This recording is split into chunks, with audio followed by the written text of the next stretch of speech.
Yeah, still don't like that audio prompt. Welcome back, everybody. Hope you had a good lunch or breakfast if you're in Argentina, or overnight snack, depending on where you are. So let's quick recap from before. Wanted to give you some direct feedback here. So big objective, 4-minute pitch, roughly 8 minutes of Q&A, approximately 10 slides. If you're 12, 13, 9, totally fine. Generally follow the order, right? If you're way off on the order, like it's detrimental to you. It's not completely unrecoverable, and I can't force you to do anything you don't want to do. So, whatever. I'm just going to give you some general guidance. Not 26 slides. So I would rather have you start with, get it down to 10, and then add back if you want to, but don't try to jam 26 into 10. It won't work. So from personal experience, add design. And the final one is you actually can do this. So don't worry, you can do it. I believe in you. So we'll get you through it. Okay. So that's our recap so far of the slides. Here, before our next break, we're going to do research and competitive analysis. I'm going to walk you through some of the hows and some hacks and some shortcuts that you can help build out your research profile, as well as market sizing. And then when we come back from that break, we'll do value propositions, customer development, and awkward co-founder discussions. Okay. All right. So research and competitive analysis. Some general context things to keep in mind. You're not the customer, so it's important that we have actual customer data. We've done the actual research. Research is going to be this ongoing project that you never really finish research. Just like your market sizing, you'll finish the market sizing one and you'll kind of park it, and then you'll come back and look at it occasionally. But research is something you're going to continue to do ongoing. And from the investor perspective, what's important here about research is, if I'm doing due diligence on your deal and I'm going to be your lead investor, then anything you can share with me from your research that helps compress my time frame is super useful. So just know that that's part of the objective of how I'm going to put this together for you, is that you can actually share it out with your investors, as long as you have a reasonable confidence that you've done a pretty thorough job. But as the lead investor, I want to write an investment memo. So if I'm an angel investor, I can invest because I like you, I think the idea is cool, and I just have to talk my wife into why I'm writing a check. So I still have to be able to repeat your message to somebody. As an institutional investor, I'm going to write a document, which is my investment thesis doc, or my investment memo. And that's going to go into my files to prove to my limited partners at some point, if they ask, that I actually did the work to validate that, like, oh, we talked to your customers and we talked to your market and we understood the investment. So when I have limited partners that I report to, ultimately I'm going to do an investment memo. If you have research that helps me, cool. If you don't, I'll go do the work myself, but hopefully I come up with the same research you come up with. And I don't know about you all, but you follow the bouncing ball of research, and if you don't document it and clip the URLs, you're like, I know I read this report somewhere. Where was it? So I would encourage you just to get good at cataloging all of those things and make it easier for you to go back and track it. Okay. There's a bunch of methods for research. There's a blue ocean strategy. There's the Gartner 4-quadrant box. It doesn't really matter to me which methodology you use, as long as you pick a methodology that works for you, right? And then documentation, this typically is going to start with the Google search bar, and the same thing your customer would use. Like, how is the customer going to find you? What keywords are they going to use? And then we're going to use a Crunchbase search as well. And then we'll look at competitive products and pricing and history as well there too. So I'll give you some tools and some hacks that you can use to make this job a little bit easier for you. Okay. So from an investor perspective, we tend to think about it as pattern matching. So I'll invest in a stage of the company, the size of the company, the type of the company, and the category of the investment. So as an investor, at the family office, our average check was $1 million. At the last fund I worked for, our average check was $650 to $750. Every investor has a percentage target that they're after. So in the case of Flat6, they're after between 5 and 10% of the company. So every investor has a thesis of what percentage they want to get for their average check, which means as you get to the investor profile, if you're trying to raise $200,000 and you go to somebody who writes a $2 million check, you're just asking the wrong customer. You're asking the wrong investor, right? So from the pattern perspective, this is a screenshot from Crunchbase. You'll see that there's a category, as in type of products, and there's a headquarters location. So if I'm out raising money from limited partners to do a fund, my limited partners, I've pitched my LPs on the fact that I'm going to invest in technology companies on the West Coast. So if you come to me with a deal that's not on a technology company and not on the West Coast, you're a medical device company based in India, my answer is, could be a great investment, but I'm not going to invest, because I've told my limited partners I'm going to invest in technology companies on the West Coast. So size and stage matters, as well as the vertical market matters, as well as the geography matters. So as you start to do research about both competition and your investor profiles, it's good to know what they like to invest in and what market they're in, okay? So just know that's part of how investors think about pattern matching. So your logistics here is you're gonna create a Google Sheet. You're gonna do one tab for research, one tab for competitors, and you're gonna do another tab for thought leaders and blogs and news. So the idea there is I wanna have a list of everybody who writes about my topic. I wanna have a list of all my competitors, and I'm gonna have one tab that's just a tab for research. So it can be a combination of, here's a report, here's who's writing about it, and walk you through the whys here in a second. And then I'm gonna look at who's raised capital in this market already competitively. So I was talking with Shamal and Rahul at the break about what they're doing with SenseGraph. So who else in the ag tech business has raised money in this category? How much money have they raised, and who have they raised it from? So in my research document, I'm gonna have a list of those companies. I'm gonna have a link to Crunchbase. Rahul, who's one of your competitors? Teralytic. How do you spell it? TER. I could put that in chat. Yeah, go ahead and put it in the chat. I'll pull it up as an example when we get to Crunchbase. So, so the question of who's raised money in the market is kind of answers the kind of state of the wave question. Like, how much money has been raised in this market category already? Are you early? Are you late? Is there already been a bunch of money raised in this category? In which case, the investors will view it as having the oxygen already kind of sucked out of the room. So if somebody's raised a huge amount of money, the answer then is going to be, yeah, I don't know if I want to invest in that space because it may be too late. All right, Crunchbase.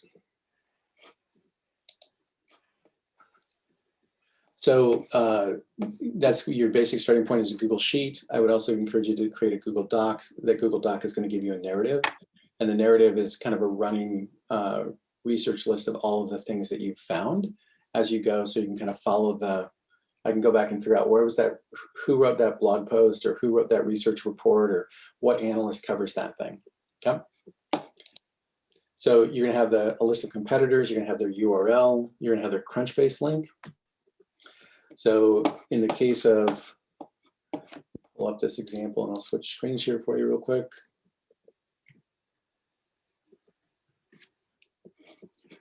Okay.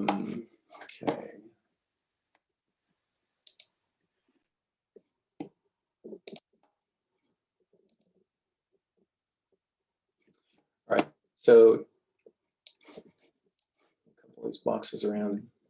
So here's the company we were just talking about, this competitor. I can see they've raised $9 million. They have two people in the profile. They have 2 investors. I can click on the investors and tell you who the investors are. So it's Q1 Ventures has led both rounds, with RGA Ventures leading an early round.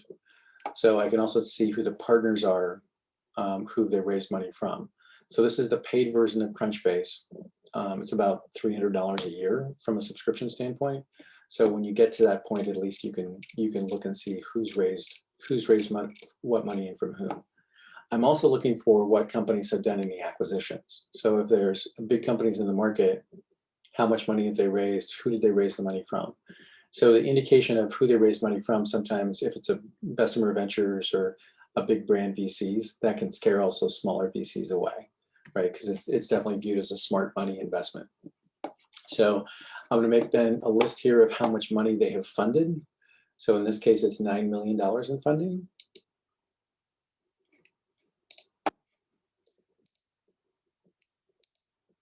So I'm going to put a list of who the team members are. I'm also going to look at the features on their website. So compared, like, how are they positioning their value proposition compared to our value proposition? And what are they doing about pricing? And I'm going to have a field for notes. And I'm just going to start to build out that list. One of the things I'm going to do here as well is I'm going to subscribe to Google Alerts for every one of these competitors. So as soon as something comes out that's news on it, I'm going to get an email notification in my inbox. If I'm super geeky about it, I may put an RSS reader on their pricing page, or an RSS, which is real simple syndication. It's an old technology that Google bought years ago, but it's still viable today. So you can basically put a notice on that particular page, and anytime that specific page is updated, you'll get an email notification that the page has been updated. So just know that RSS feeders are still working, are still valuable. So specific competition then, I'm going to look at their feature list. I'm going to look at their product positioning.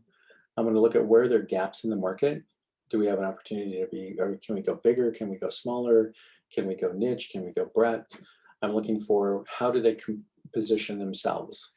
Most of the companies who've already raised money, or because they're bigger than you, have already spent money on stuff that you haven't spent money on yet, like research. So anything you do to shortcut the process, know that that's super useful.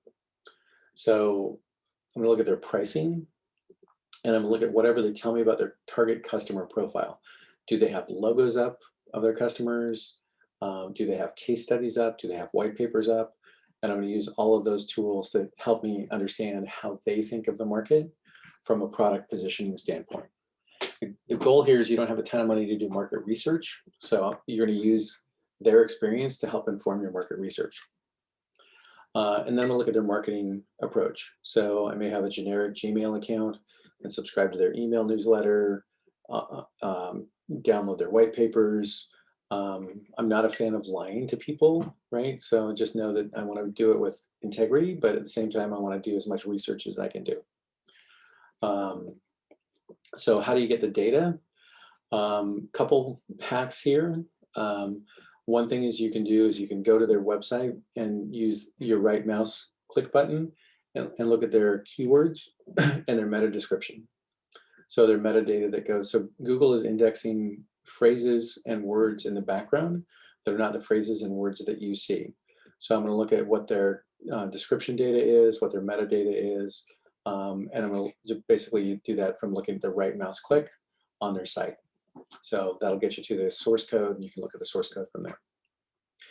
I'm also going to take their web URL and I'm going to plug it into Google AdWords tool, and I'm going to see what phrases they're currently buying. What keywords and phrases have they decided that there's keywords and phrases that they need to buy? So in that case, good example, SimilarWeb is a great example too.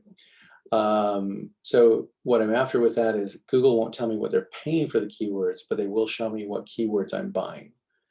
I'm going to copy and download all of those keywords because you can download them as a CSV, and I'm going to drop it into one of the tabs, which is my keyword tab. So I've got a tab for my competitors, I've got a tab for thought leaders and people who write about my topic, and I've got a tab for all my keywords.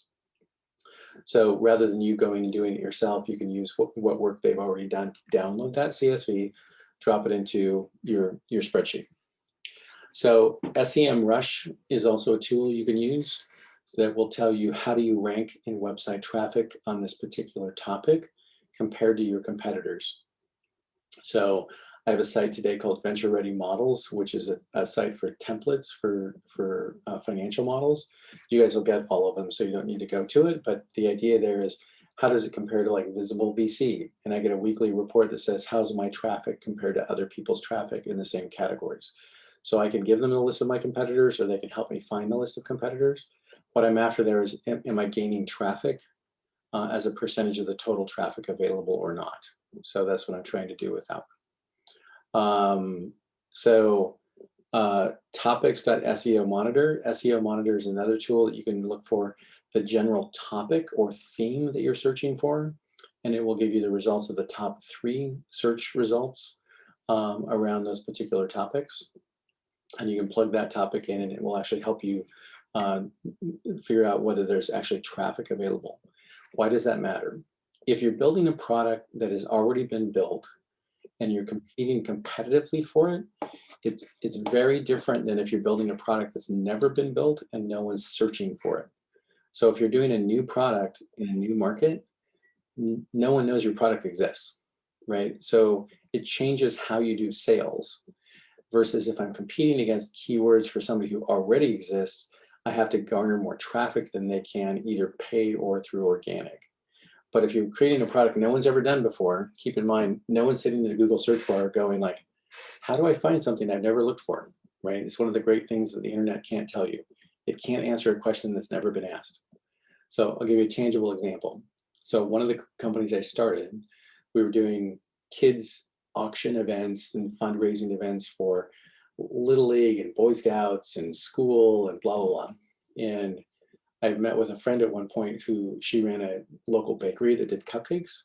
And she had 5 locations, and she had somebody walk into her shop every day and ask for a donation. So we did donation automation software. Simple enough, right? It's kind of like LinkedIn for product, except no one was searching the web for donation automation software, which meant the only way we could sell it was to do outbound sales to small businesses to sell them a subscription. So you can guess how well that went. I ended up getting to sell the company, but we didn't really get our money back out of it, right? It's kind of a break even because no one is out there searching for that product. So even though it was new and it was innovative, we were selling to small and medium businesses, and SMBs just don't have much money to spend on software, and no one was out searching for our product. So if you're competitive with a product, I want to know what their keywords are and what the traffic is. If you're creating a new category, this won't matter as much to you, but it will still be helpful from that perspective. And then Rival IQ is another product that will allow you to track the social, what your competitors are saying from a social perspective. Okay. So Aller is a great example. So thanks for you guys. This is awesome for filling in those ones. Aller on a free version will give you feedback on what is happening with your competitors. There's also a paid version as well, but it'll help you get to the research as far as we'll talk about statistica and research as it relates to market sizing a little bit later. But actually getting the data, so right mouse click will help you if you want to do it that way. The tools like SEMrush will help you as well. And being able to come back and look at what other tools are available will help you cut down and do some of the work. All right, if it's B2C that you're doing, I would encourage you to look at the Play stores and the app stores around what people are saying about other people's products. How many downloads, what's the trend in downloads, and what do people say about the reviews of the product. One of the things I encourage you to look at as you do the reviews, especially if there's a lot of them, is look at the polarization of the reviews. I want to know the people who say 5s, why were they 5s? The people who say 1s, why were they 1s? I don't want the middle of the road reviews. They don't really help me. I'm looking for polarization on the reviews so that I can look at it from the perspective of, oh, if we could build this feature, it doesn't seem like our competitors have that. Or like, oh gosh, we have to have this feature included because everybody on the reviews really loves that feature. But if you're looking at B2C, I would encourage you to look at the actual Play Store, App Store profiles as well. Okay.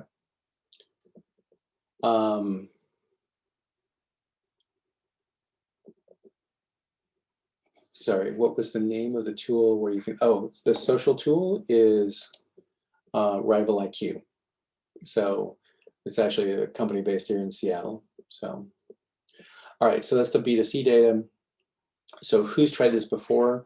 One of the things I would encourage you to do with this one is to use the Wayback Machine, which is the Internet Archive. So you can actually go back and look at your competitors from the past.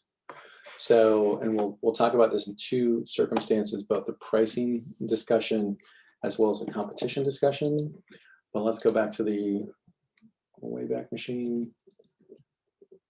I'll pull this one up for you here in a sec.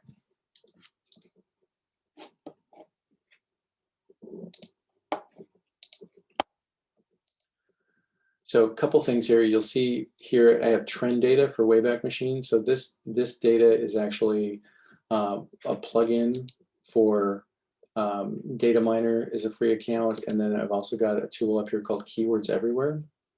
So with Keywords Everywhere, if I type in a keyword, it'll tell me what the trend is for that keyword. So is the trend going up? Is the trend going down? What's the average price? So you'll see here on a cost per click basis, this is Keywords Everywhere is the tool. My cost per click on the Wayback Machine is $1.10. And it's just a browser Chrome extension, but it's a hack that'll help you figure out, like, is anybody actually searching for this content or not? So if you put in your keywords and you're like, yes, this is our keywords, but nobody's searching for it, you know you've got a problem, okay? So I'm gonna go to the Wayback Machine as an example. You guys are probably, most of you are probably familiar with HubSpot. So the Wayback Machine is a little bit like Wikipedia. So about once a year, you'll get asked to throw five bucks at it to help keep it alive. It obviously isn't super fast. And we're going to use HubSpot as an example and look at how their product positioning has changed over time. Because what I'm trying to get from this particular research is, if I plug my competitors in, I want to know if the competitors, how did they change their pricing? How did they change their positioning? How did they change their marketing? So if the Wayback Machine will let me in. Apparently I had to go way, way back. All right. This is why you don't do a live demo when you're doing your pitch deck. All right, well, we'll go back to the deck and we'll come back to that later. Hold on, we finally got there. All right, so the Wayback Machine, I'm gonna do HubSpot and browse history. What it has now for me is it has every cached page from HubSpot all the way back to 2006. And you see there's a little bit of data from 2005. I don't need to go that far back and see what they were in the early days. And you may find that some of your companies actually have URLs that have been used before. And then here is an example of every cached page from that particular day. So I can go back to the 15th of March in 2011 and look at a particular page. And that will give me information about how did they position their product at the time, what did they do with their pricing at the time, what target customer were they really messaging to.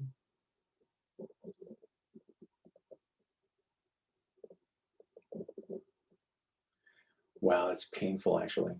So it'll allow you to track it over time. So here's, let me pull up HubSpot today to give you a comparison. So today, from a design standpoint, looking at small businesses, growing businesses, big businesses by the graphic, there's a HubSpot free CRM platform, pricing software, but this is what it looked like in 2011. So there's customer examples, customer quotes. Interestingly enough, there was a list of their investors. So all-in-one marketing solution. So as you go through the competitor sites, it'll help you understand what did they position then and what are they positioning now and how did the positioning change over time. So look for the major milestones with that, maybe on an annual basis if the company goes back a long ways. If the company's new like you, there may not be much data on them. So let me swap out my screen share. So who's tried it before? If the company has tried and died, the thing, so one of the things we'll talk about tomorrow with the revenue models is we looked at 2,654 companies over basically a 5-year longitudinal study. And we also went back and looked at the companies who have failed. So if you know somebody who's tried this before, go look at their last cached page.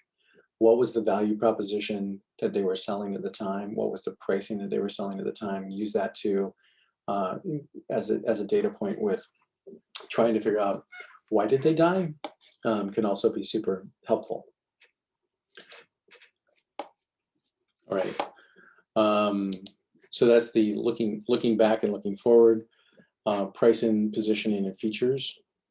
So one of the next things I'd look at is what's the competitive stack that they're built on top of. So if you're building a technology stack oriented company, there's a tool called Built With, and Built With will tell you what they're using for their tech stack today. Are they using CRM of Salesforce or CRM of HubSpot? Is it built in JavaScript? Is it built in whatever the technology tools that are in place will allow you to look at it and say, what have they built the technology stack on? So it's helpful in a bunch of different ways because it could help you jumpstart the direction if you're making a choice on technology stacks. And you think that this is the logical upmarket buyer, you may just want to say, oh, we're going to use the same stuff that they used because there's no reason not to. And if we ever were to sell to them, it would be easy integration. So from that standpoint, it's just informing that data. So Built With, Mixpanel is another tool for that.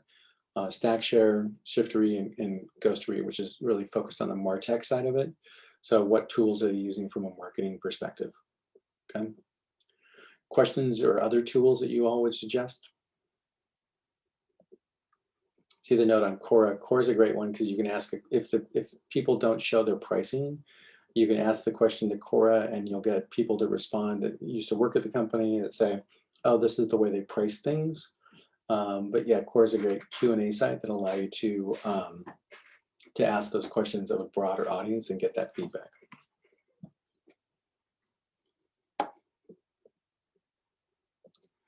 Bombara, nice. I gotta save all these to files so I can add them to the list of tools and hacks. All right. Hey, Dave, sorry. Yeah. I have a question. Maybe you're going to cover it later. But how do you go for bringing alignment in the team on all the research materials? Especially, in reality, usually someone is coding, someone is doing all the research, and maybe someone has that insight. But then how do you prove that insight and kind of how alignment in the team towards that direction and those findings? Yeah, it's a great question. I think, the early stages, I think my first startup, we grew from 0 to 32 million in 4 years. And I didn't have anybody who was doing the research for me. It was all me and my co-founder. And we kind of divided up the tasks. Like he took a particular set of competitors and I took another set of competitors. And about year 3, I hired a research assistant who worked for me, who just would go chase stuff down around, product ideas, go-to-market strategies, like those were the things. But in the early days, it was just me and the co-founder.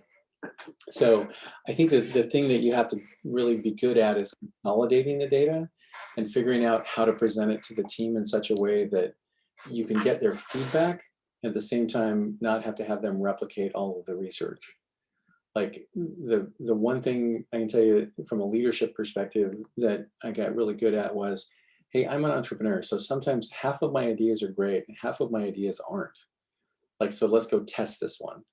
Right. So the feedback I give them is permission to tell me no, but also I didn't want to have to have everybody go do their own research. So I wanted to have a baseline of research I could present to people with what I think was my summary conclusions and thesis, but leave it open enough that people could question that thesis and go like, I don't see that in the data or not. So I think it's a question of cadence, right? And a question of consistency. So I think with my first startup, I was quick to be like, oh, we should go here's a new idea, or here's a new idea. And I knew that I probably whipsawed the team because at one point they gave me my own personal developer to work on MVP products, right? Because the team was like, we can't, you're super distracting, right? And we had gone from 3 co-founders to 150 people in 3 years. So the answer was, I was distracting. That's what, and as an early stage founder, you can either be, it's hard to scale the early stage founder into a growth stage company. So you have to be very aware of that going into it. So, but don't look for consensus, look for good questions and feedback as well. Okay. All right, so updates on this one, subscribe to Google Alerts I mentioned, on thought leaders and analysts. So here's a fun way to make a hack out of this for you all is that today I get between 3,000 and 4,000 people who read my blog every month. Any guess how many people comment on my blog every month? Just come off mute and guess.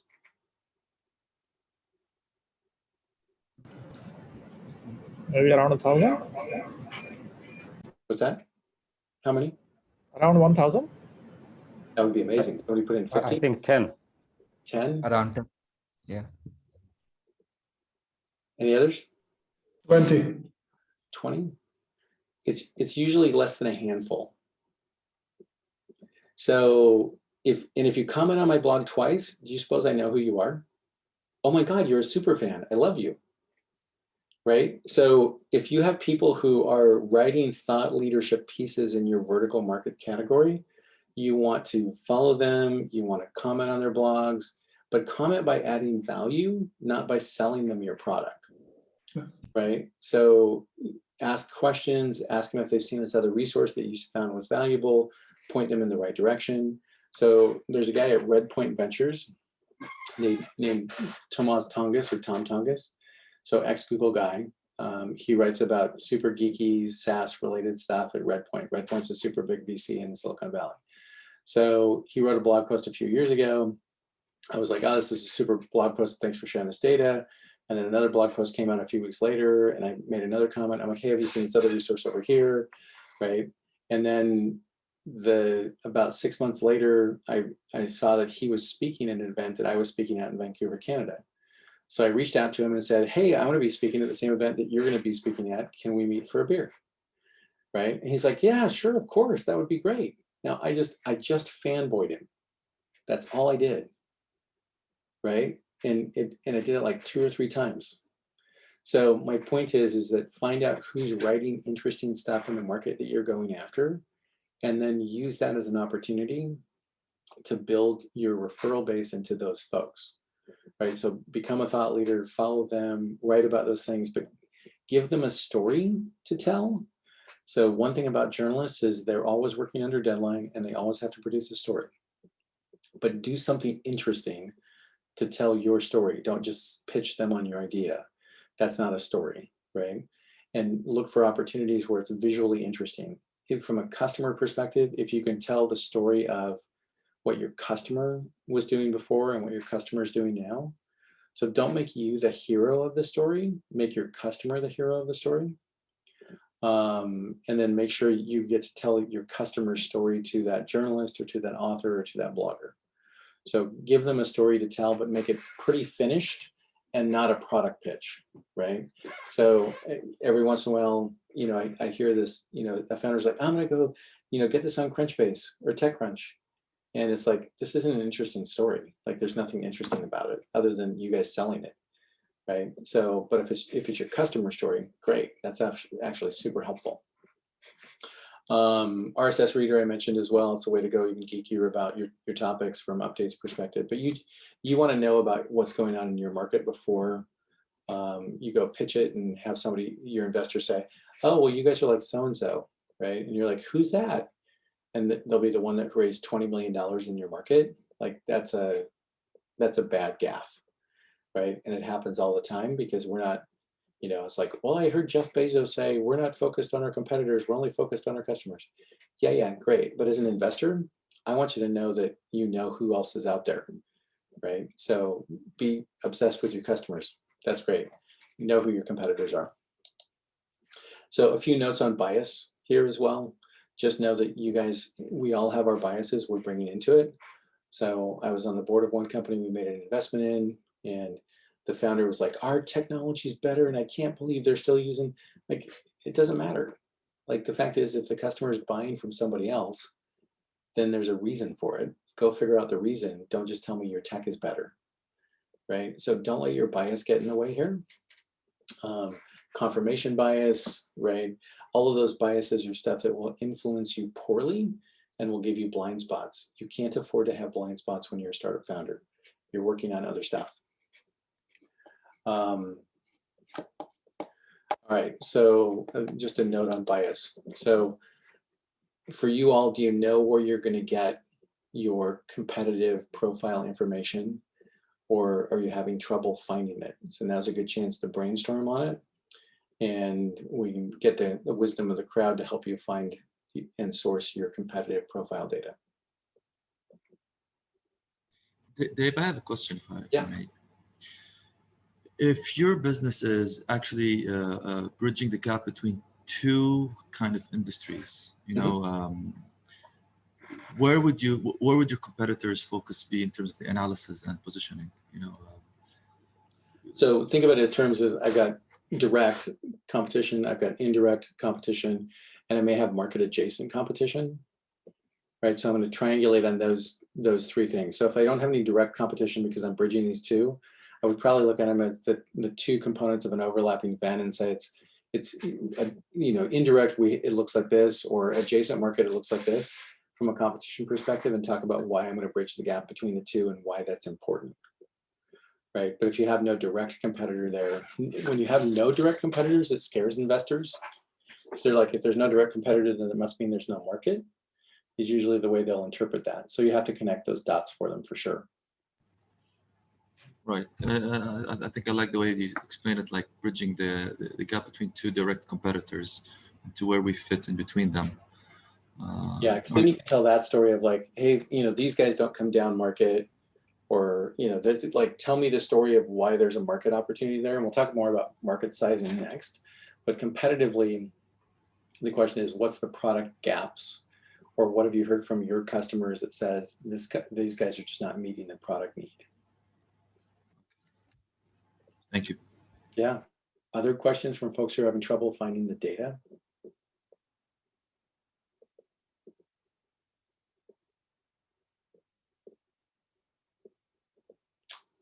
This would be the first group that I've ever stumped it with that question, I gotta say.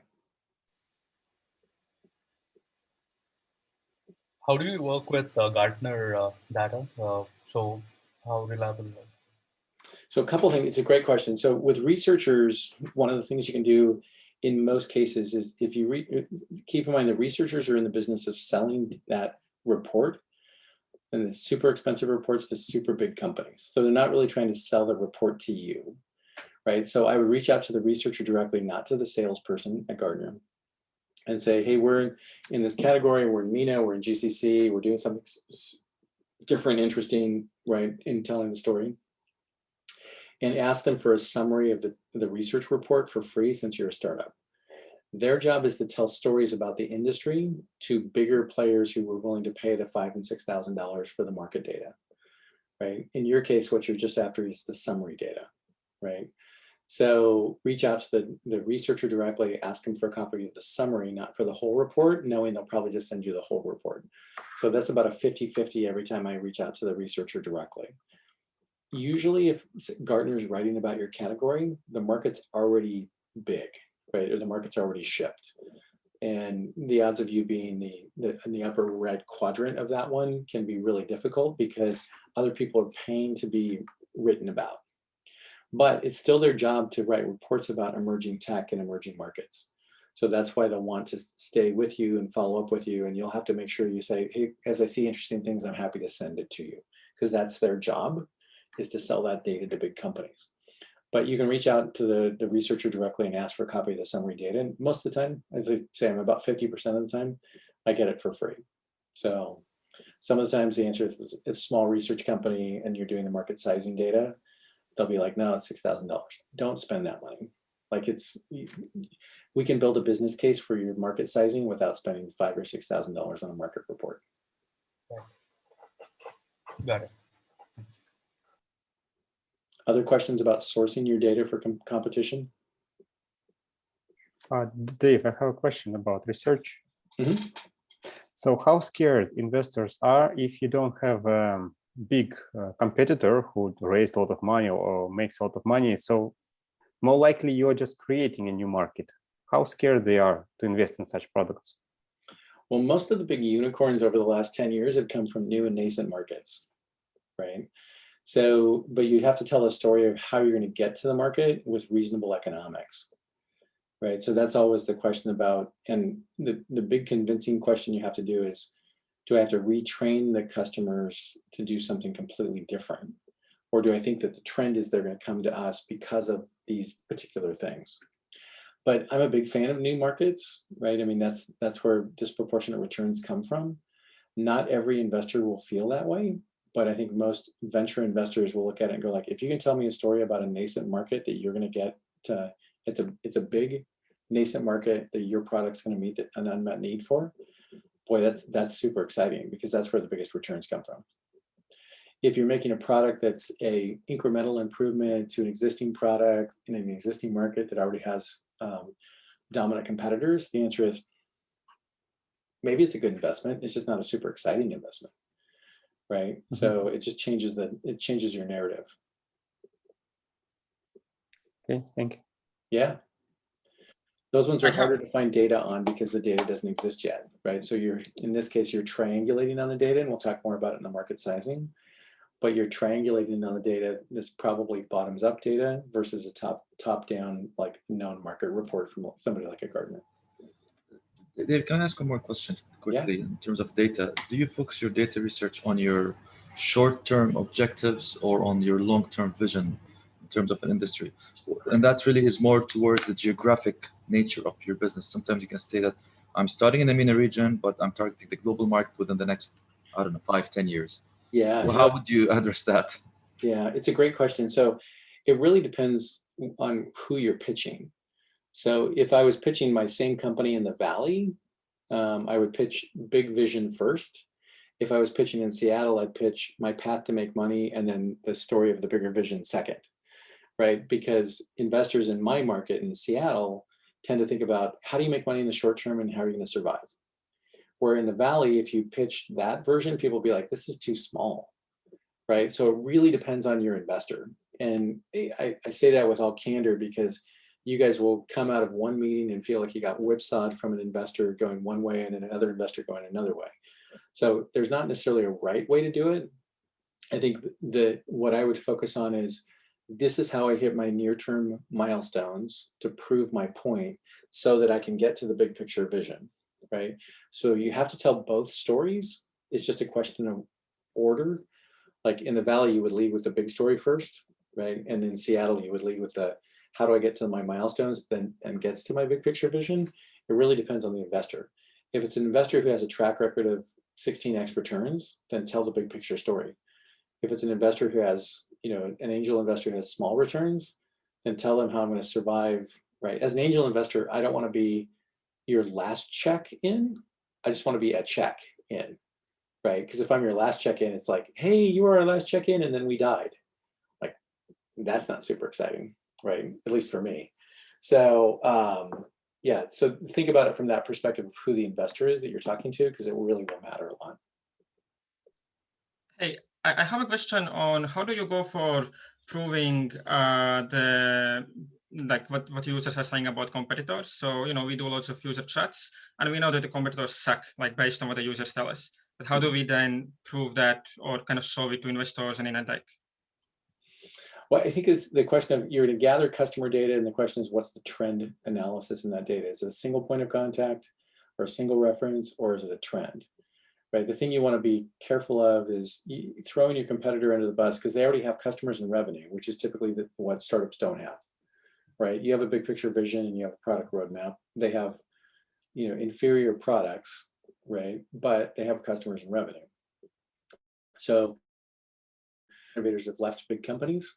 Right, so you have something they don't have, which is you have the innovation, but you have to be nimble and fast, which means you have to build product faster, right? So what you're after there is not to gather the feedback, but make sure you're not gathering limited feedback. Make sure you have enough data points that the piece that you're building really creates a competitive advantage, right? And we'll talk more about customer development later today. But just know that you want to be cautious, because if you react too quickly to a single data point, you'll end up kind of whipsawing your team around or building the wrong product. And if you build the wrong product, it'll delay your launch by 6 or 12 months, right? Because if you pick the wrong thing to build, right, and you heard it from one customer, just know that you want to go after multiple data points. But so if you have, customer after customer saying that for them, for our niche audience, just doesn't work, the competitors, how would you go for actually putting that in a pitch deck? Yeah, I would use that as your, in lieu of traction, you're going to use that data set to tell the investors why you're building this product, and this is my product roadmap. Here's why I'm building those things based on what I heard from this set of customers, right? And we were told by the customer, if we built this thing, they would pay for it. Not just, oh, we didn't like the other guys, like, because the cost of switching may be high, right? So you're gonna look at it in the standpoint of like, what's the feature set I would need, the minimum feature set I would need in order to get you to switch, right? Versus just I'm frustrated with their product, but then if I didn't ask the question about like, cool, what pieces would I need to have complete in order to have a full solution to get you to switch over, right? So no, again, this goes back to the bias questions. I can ask questions that get my potential customers to bash my competitors. But if I don't ask the question about like, okay, well, if we fix that problem, what else would we have to fix in order to get you to switch over to us? Right? They're like, oh, you need to have checkout, you need to have this, you need to have currencies. You're like, all of a sudden it opens a new list of questions that you need to answer.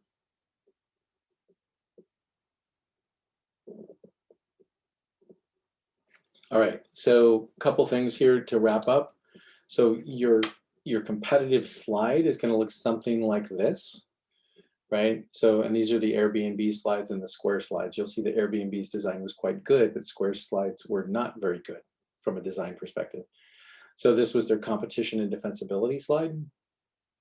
So your research is going to represent an ongoing document that will get summarized into a slide. So you're not going to show your research necessarily to anybody at Flat6 or maybe just your team and your co-founder, but the Excel document should give you all of my competition listed out. I know who they are. I know how much they've raised. I'm not going to be surprised by some questions. I'm tracking their key employees.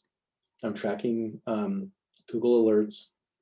I know who my thought leaders are that I want to get to, and I know what keywords they're using.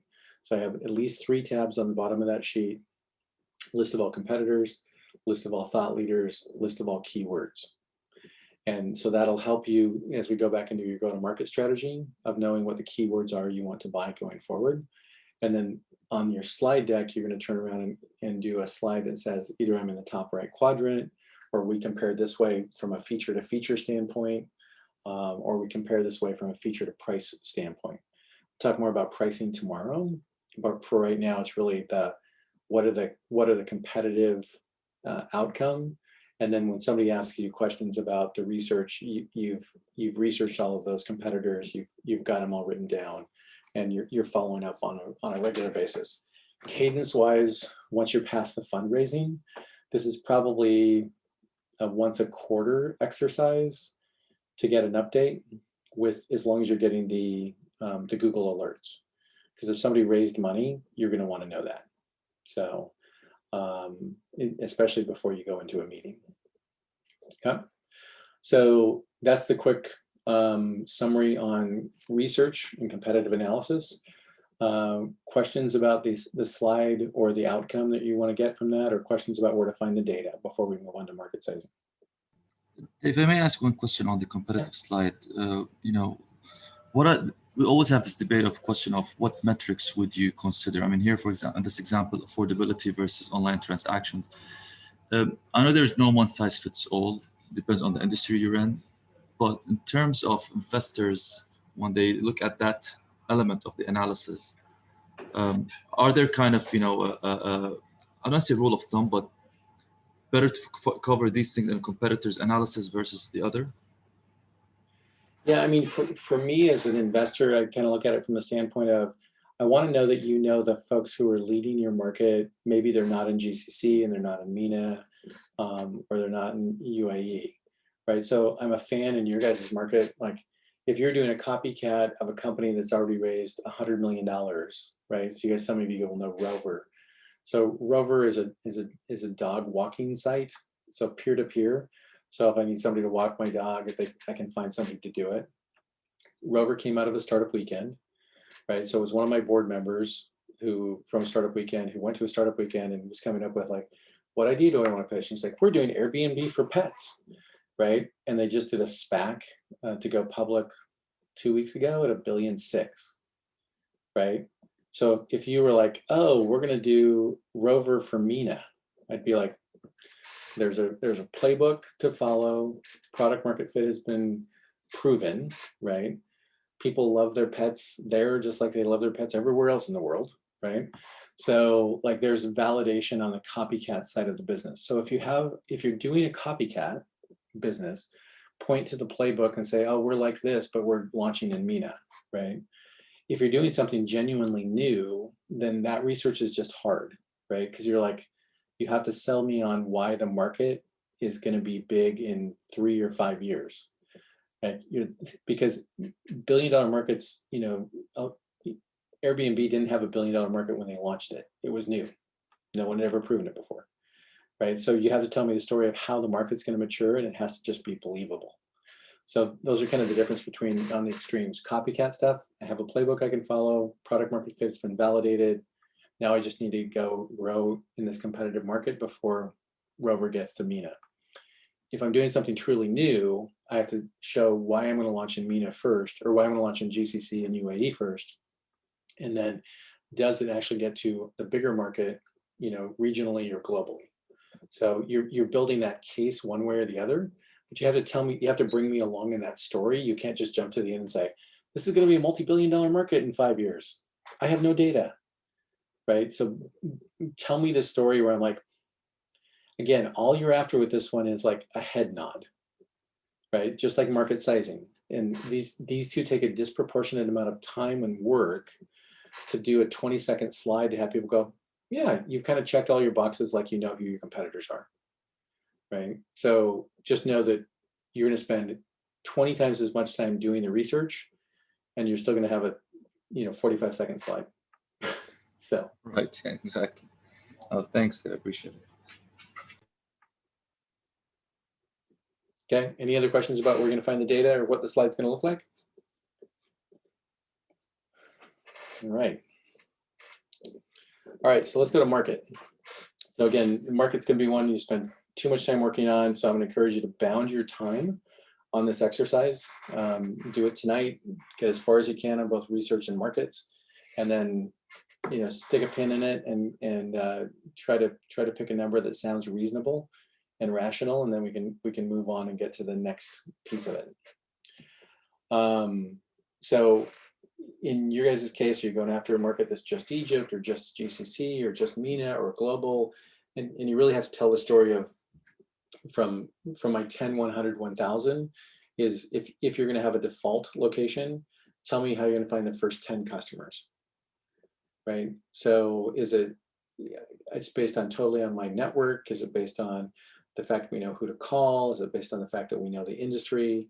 But tell me the story of how you're going to get to the first 10, 100, and then 1000, and from there, it's believable where I'm going to get to next.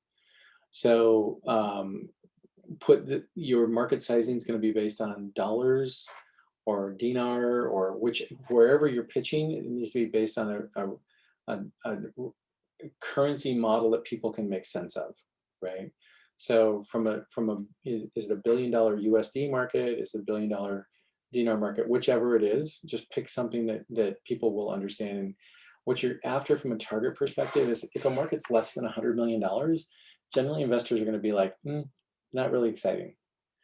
If you're going after 6 multi-billion dollar markets, the answer is you're not, because you don't have enough money to do that, right? So, but if it's $1 billion market and growing, the answer is great, that's fine. Like, check it off and move on, because a good slide for a market size slide gets the investor to nod their head, and as soon as they nod their head, you want to move on to another topic, right? Because no one can prove or disprove.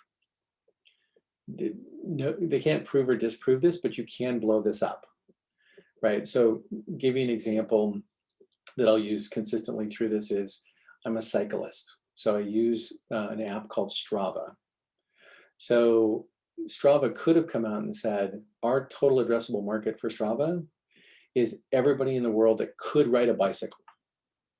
That's just not true, right? So, I mean, everybody could ride a bicycle, but it's not even everybody who has a bicycle. It's people who have a bike, they care about their performance and their metrics. So that's their total addressable market, right? So you don't want to come out and say like, oh, the total market for automotive industry is, trillions of dollars, when what you make is the middle headrest in a Tesla Model Y and for the back seat, right? And you're like, no, our market is like this big, right? So be careful here that you don't blow up the size of the market and conflate it into something that it's not, right? If you're in the center backseat headrest market, that's how big the market is, right? It doesn't include automotive sales and tires and gas and everything in the $1 trillion market for automotive.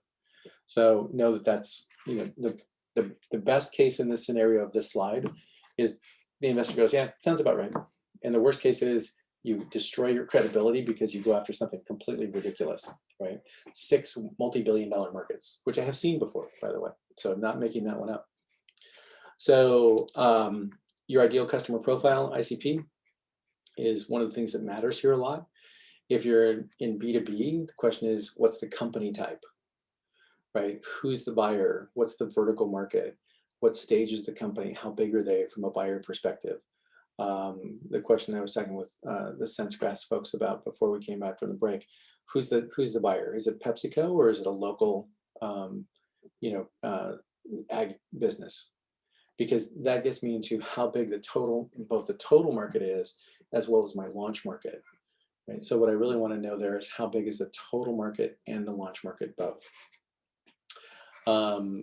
So buyer profile then becomes part of it, as well as the user profile. So if I know that the person who's buying it is HR, but the person who's using it is the employees, great, right? But those things help me triangulate on the market based on who I'm selling to. If it's B2C, it's who's the profile, what's their demographic, and I'd actually put down an ICP, what the person's name. Is it a man? Is it a woman? Is it somebody who has this job or somebody who has that job? Is it somebody who's 15 to 28, right? And again, I'd rather you go and have a thesis on this to start and pivot the thesis than start with too broad of a market that everybody can use. Because when I hear everybody, the investors will look at it and go like, if everybody can use it, nobody will use it. So I'm really mostly concerned about how you're going to get to market and who's going to be your first customer profile. Okay. So ICP, name your ICP to start. If you're going to go from one ICP to the next one, here's our starting customer profile. That'll get us to this customer. That'll get us to that customer as we add new features, right? Or as we expand our geography. So, but know that your ICP is part of what you're pulling together here. So this is the academic model with one exception of the launch market at the bottom. So your total addressable market is, again, to use a Strava example, everybody in the world who rides a bike cares about their performance, not everybody in the world who has a bike. The SAM, or the service addressable market, is the next one down. The SOM is the service obtainable market based on currency, app, those sort of things that you have today. And the launch addressable market is where we connect the market with your go-to-market strategy. The LAM, launch addressable market, does not end up on your slide deck. It's just a reference to help you connect your market to your go-to-market, okay? So don't put your LAM on the deck. So I want to connect those two concepts for you. All right, so your total addressable market, think global, launch local, and think about the upside in the story. So if you're launching in MENA, but you're going global, great, tell me that story. If you can't find the data from a third party in a research company, I'll need you to do it from a bottoms-up perspective. And you'll ultimately need to triangulate on both the public data, if there's research data, as well as the bottoms-up data. So it could be that the total number of customers who could buy this times your average revenue per customer per year. Does that get you to a $10 million market or a $1 billion market? Right. So, so I'm looking for here direct data, third-party analysts, Gartner, Forrester, et cetera. That's explicit data. The market in 2024 for this product offering will be this. Indirect data is where I'm drawing an inference between, well, it's kind of like this market, but we know that in the GCC, that's 8% of the US market. So we're going to draw an implicit correlation between those two. So I can look at the US market growth, 0.2 percentage for the market we're launching in and say, ultimately, this is $1 billion market, but it's a, a $300 million market in the region. So in that case, I'm drawing implicit conclusions from that. And then the last piece is where I'm really trying to triangulate data. There's no data available for it to the question about a new market. So I'm gonna look at it and say, like, this market I think will mature like this market did. So I can point back to other markets that I think matured similarly and draw a triangulation to it. Like, we think it looks like this, but I have to take multiple data points and kind of come up with my best guess. So again, your best guess here is just get you to a head nod. So as soon as you can get data that you feel reasonably good about with it, I would look at it and go like, yeah, it feels about right. Okay. So total addressable market, again, example is not everybody in the world with a bicycle, but people with a bike who care about their performance. Okay. Service addressable or service available market is the part of the market you can actually reach based on your sales and marketing effort with the features you have today, with the product roadmap you have, with the competition. So anybody use Clubhouse yet?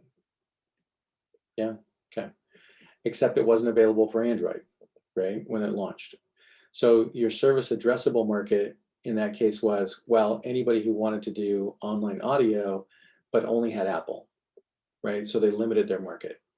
So in the case of Strava, in this case, it was only available in Apple to start. So their service addressable market was anybody in the world who cared about bicycles and cared about performance and used a smartphone and had a credit card and was in US dollars, right? So they basically took that market from this big market to down to what was basically their launch market, right? So I know it did come out on Android finally. It was kind of crazy. So this is not everybody who might use your product or, the future CAGR, because this many people are turning 15 or 18 every year. Like, I don't care so much about the 4-year CAGR or compound annual growth rate is CAGR. So I don't care so much about that as much as I care about what's the snapshot of the market today. If you have to add CAGR to it as well, it's probably, the numbers are probably a little bit off. So again, this is not everybody who could use it, but based on features, availability, profile, platform, etc. Okay. So that's your service addressable market. Service obtainable market is a subset given think of this as the short-term upside. So in the case of Strava, this was an example of my go-to-market strategy for Strava, or their go-to-market strategy was find influencers who were able to talk about performance data, and then who could that influencer group get you to, and that was the initial launch customer profile. And that launch customer then allowed you to go get to that early adopters, people who had an Apple phone, had a credit card, and were following that information that they were going to pay. So that's the service obtainable market. So it's not aspirational, it's actually what's obtainable. Okay. So the launch market then at the bottom gets you to who can buy it based on the features you have today, not the features you're going to have in 12 months. Right. So with the limitations that you have with a credit card, with the right device, and then again, back to the limited feature piece, and then who can you sell to today, right? Is it B2B? Is it B2C? What's the buyer profile look like? Who's going to make the decision to buy? And what features will you need to add in order to get your price up and to expand into new customer segments? So it could be that your initial customer segment's very focused on a niche, right? But you want to go from a particular niche to a broader category. So you still have to tell me that story and connect those pieces from the market sizing perspective. So let's add to that here. So your 10, 100, 1,000 customers then is really your plan of how do I connect those two dots. So your market size probably has to be north of $100 million. But if it's multiple billions, I would question it, just so you know. And I will question it in the next couple of days. If it's a $40 million market, it's not super exciting for the investors. You know, it could be this too niche, right? So in that case, I may have to go, okay, I got to go from MENA or from GCC to MENA to global. How quickly can I tell that story? Because then I have to add currencies, commerce, multi-languages. Like, what do I have to do in order to get to a bigger market? So, but that's generally the range I would expect this to kind of manifest itself with from the size of the market perspective. I got a quick Yeah. question over here. Yeah. If you have multiple revenue streams in B2B, let's say, do you aggregate those revenue streams and extrapolate the results, or do you take the largest revenue stream and say this is the market? How do you go about on that? Yeah, no, you can aggregate them together to form the total market size for sure. But I think you're right in telling the story of how you're going to get to it, right? You'll probably break this down. Like a good slide on this one, and I'll get to a couple examples, is like, you know, this is an $800 million market that's growing annually at 5%. Great. Now, how do you get to it becomes this slide, which is your go-to-market slide, which is we're launching with this customer because given the features we have today, what we've heard from talking with these customer profiles, they're willing to buy it based on the features we have today. We know to get to the next bigger market, we have to add these features, add this functionality, add this currency, whatever the story is of what you have to add. So give you an example, one of the companies I'm working with here in the US right now that's doing a fundraising, they've built a system and a product to help direct sales organizations engage their sales folks. So folks like Newskin and Avon and blah, blah, blah. They've become a super successful company, but they're the biggest player in this niche. And it's a pretty big niche, right? But the story we had to tell for fundraising was we had to go out and find the next customer that got us into the software industry or the retail industry or the hospitality industry. Because we had to say, okay, well, in the niche we're in this, you know, we're super competitive here, but we need to get to this next bigger market. So the way we had to tell that story was then go find a customer in software, right? Or go find a customer in retail or hospitality. And then we could actually tell the story that says, this is why we're going to this market next, because it's the next adjacent market.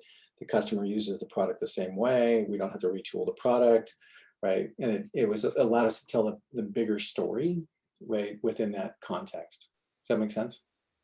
Which means we could, in the TAM, we could actually calculate even the verticals we would be expanding moving forward?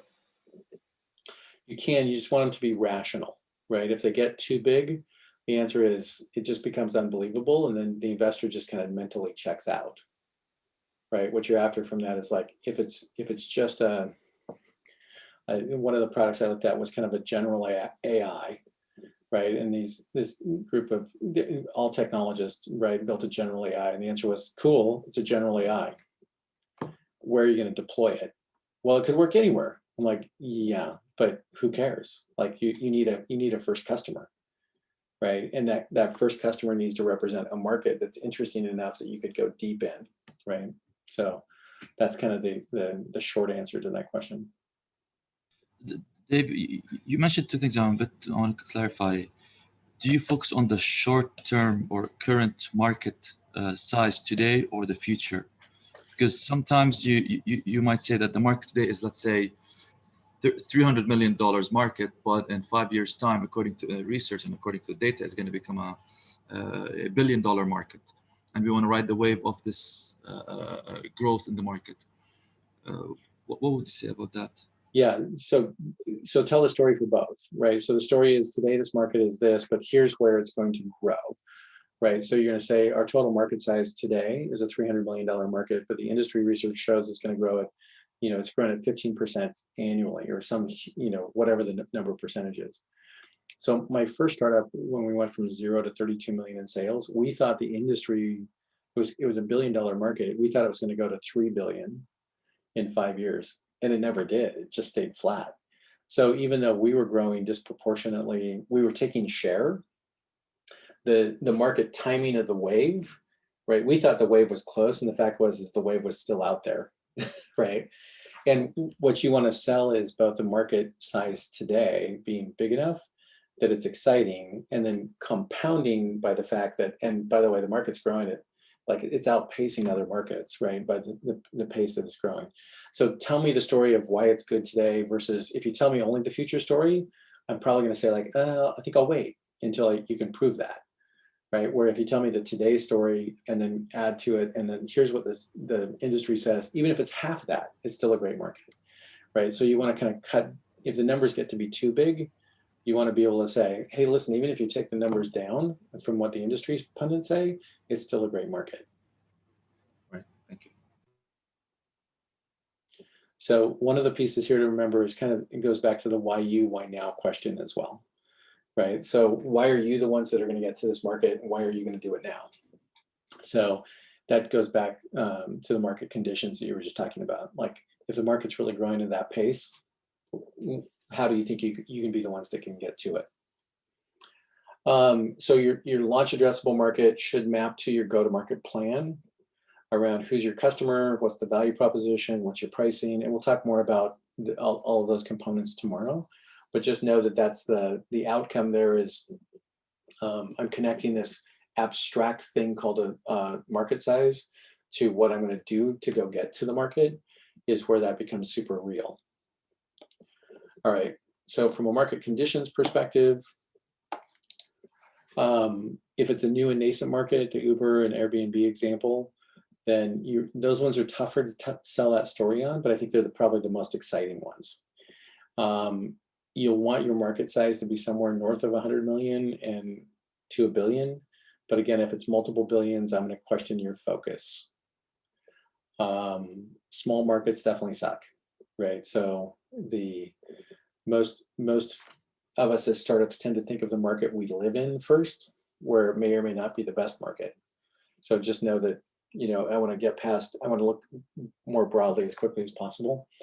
And then tell me the headwinds and tailwinds story. So COVID being the example, like I'm on the board of a company, I've been on their board for 18 years. We had our best year ever this year. And going into it a year ago, the answer was like, oh my gosh, what are we going to do? And now it's like, wow, we just had an amazing year last year, and this year's come along even better. So, but tell me the why to that story, because it won't necessarily be obvious, right? If the market's growing disproportionately compared to other peers, tell me that part of the story. So if you have headwinds and tailwinds, at least address it here for sure. Who's your customer? This is a question of, is it product or service? From the standpoint of, if you think about your customers' workflows, like how do I get to the customer earlier with my product, or how do I get them to switch? So we'll talk more about jobs to be done framework at a later point, but the idea here is, can I sell and ship it? Can I get inventory? Can I scale it disproportionately quickly? So the company we just closed on yesterday was actually in the e-bike business, and everything was dependent on shipments arriving. It was the first physical product I've done in a really long time. It's really weird. Inventory was one of those academic exercises I learned in college, right? First in and first out type stuff. In the server world, you're like, AWS, we turn up another server. So are people required to change in order to use your product? So do I have to retool something on my side of the business in order to start implementing your service? So does my workforce need to be trained? And if they do, can you do professional services to help me to implement my product faster? Right, so back to the Strava example, do I have to change something in what I do in order to use your product? And if I do, how do you address that? Right, so the application on my watch, for example, allowed Strava to take off because of Apple Watch, because I didn't have to turn my phone on to do it. Who's going to pay the bill? Is the consumer paying the bill? Is the business paying the bill? Is the corporation paying the bill for all the users? So just think about that in terms of your total market sizing.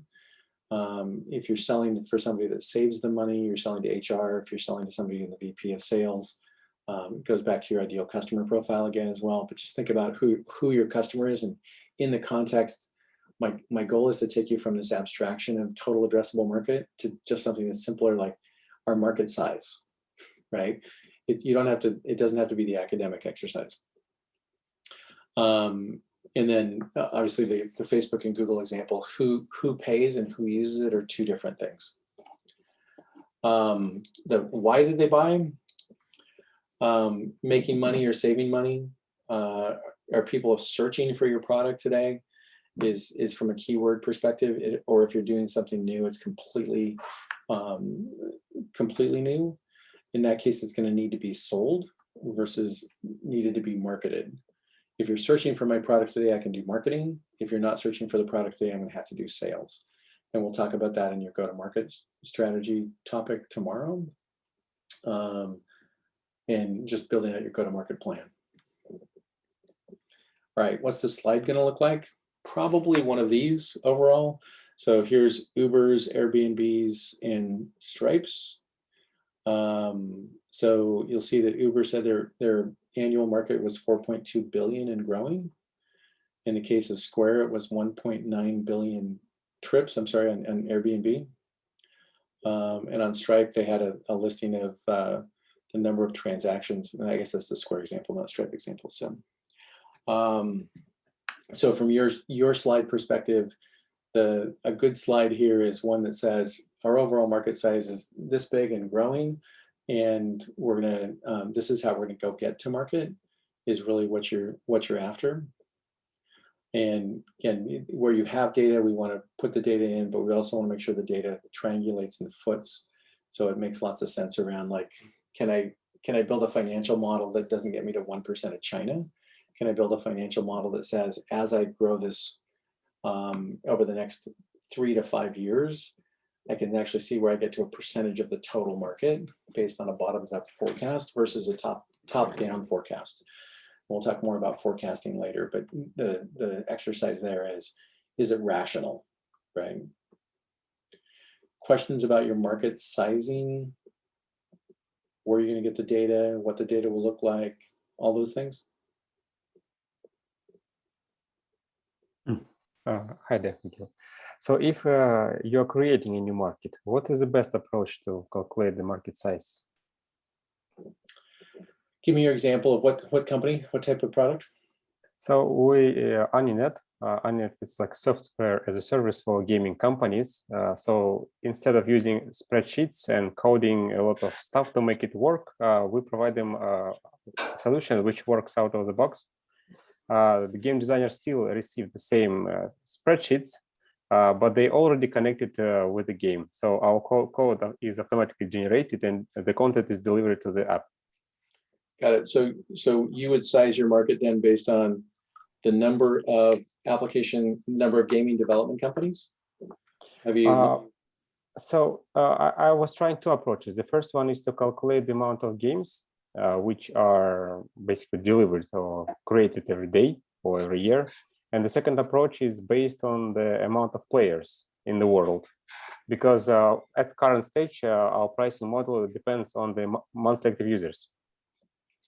But the people who are going to buy your product are not the gamers. The people who are going to buy your product are the game developers, right? Yes, correct. So I would look at the number of game developers in the region and globally, and the total amount of dollars that's spent on those games, right? So the dollars are relevant but secondary. And then the question is what's in the jobs to be done framework, right? From the Clayton Christensen's perspective, the game developers are going to hire you to replace spreadsheets. So is it 5% of their time, 10% of their time, 50% of their time? Is it a project manager who's going to get replaced in those companies?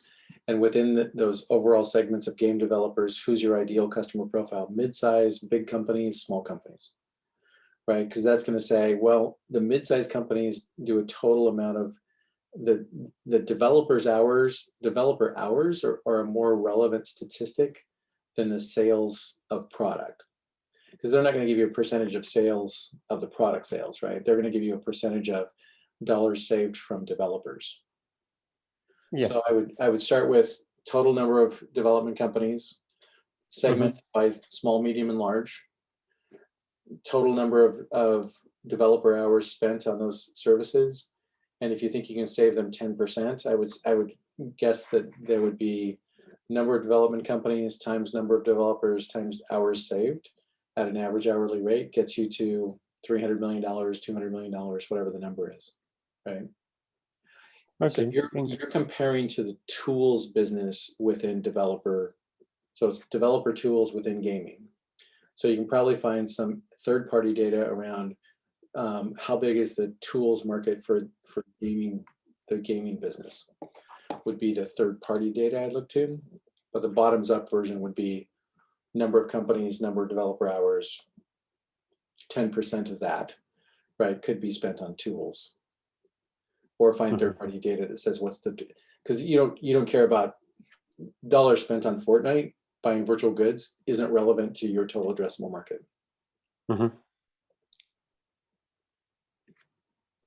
Thank you. Yep. Other questions on your specific TAMs? Yeah, so while doing the TAM or calculating the TAM, when do you decide to go, if you're a SaaS business, when do you decide to go for a calculating global TAM or a MENA oriented TAM? Like it's pretty ambitious to say, hey, we can go global, and you might even have a roadmap to do so, but how do you have a fair balance for that? Yeah, I would definitely put it into the, I would definitely make it a global TAM and then show my MENA TAM as a smaller percentage of the total, right? The question is the MENA TAM by itself exciting enough for to have investors? Tell me about your guys' product. What are you building? So we are an app for teenagers to manage money and a debit card to pay online and in stores. Okay. Essentially, first our neobank for teenagers in MENA. Our TAM in MENA itself is about $300 billion because we are depending on transaction. Now, is 300 billion the total spend? Total spend. Not so that's not spend. your TAM. That's the.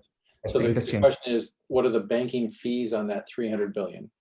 No, actually, it is not a total spend. Total spend is even more than that. It's the interchange fee, the banking fees, plus a revenue stream. Having said that, we have regulatory issues, right? So every geography we go to, we need to get some regulatory approvals. So we framed the TAM according to that. Now, some of our investors or VCs say you need to go for a global TAM to attract more interest. So we were confused about that. Yeah, I'm mixed on it. So I mean, if you can prove that the TAM regionally is big enough, I don't think you need to do a global TAM other than and we know that MENA is, 14% GDP compared to the globe, and you'd be like, there, I have a global TAM. Because what I really care about is the TAM and region big enough to be like, I see how this is going to be a good sustainable business.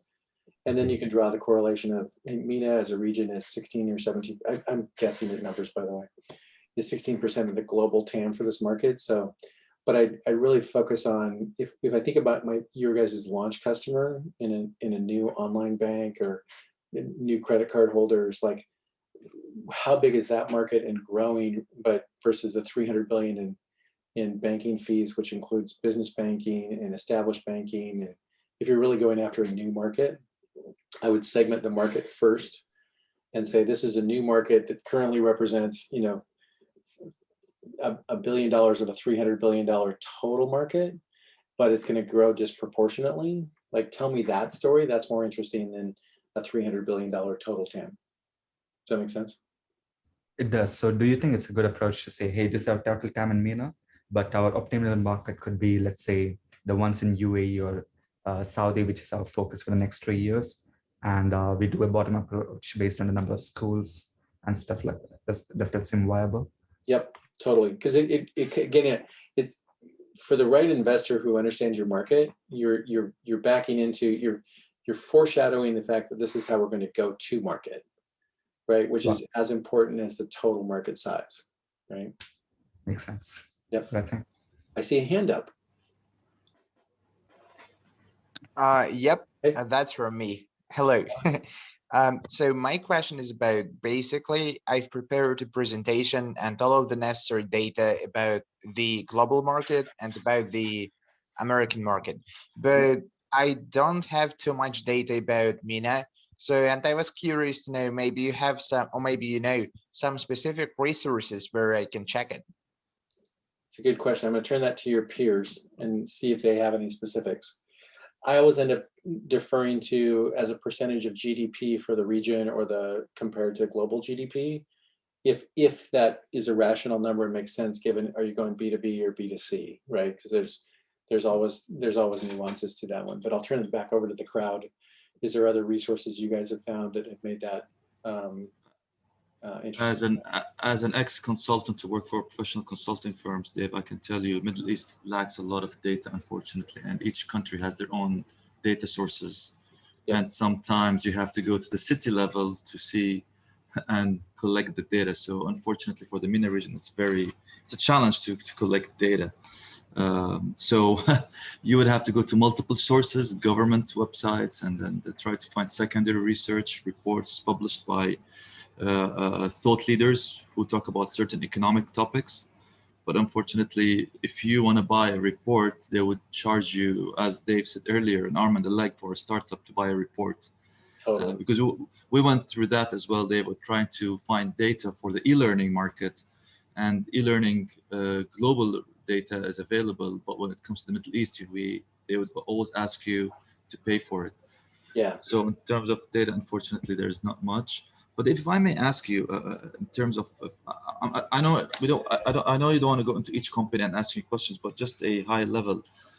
When we talk about e-learning is a big segment, and there's the K to 12 and then corporate e-learning, but then you have the LMS technology side, and you have it's highly fragmented when it comes to where are you operating in it.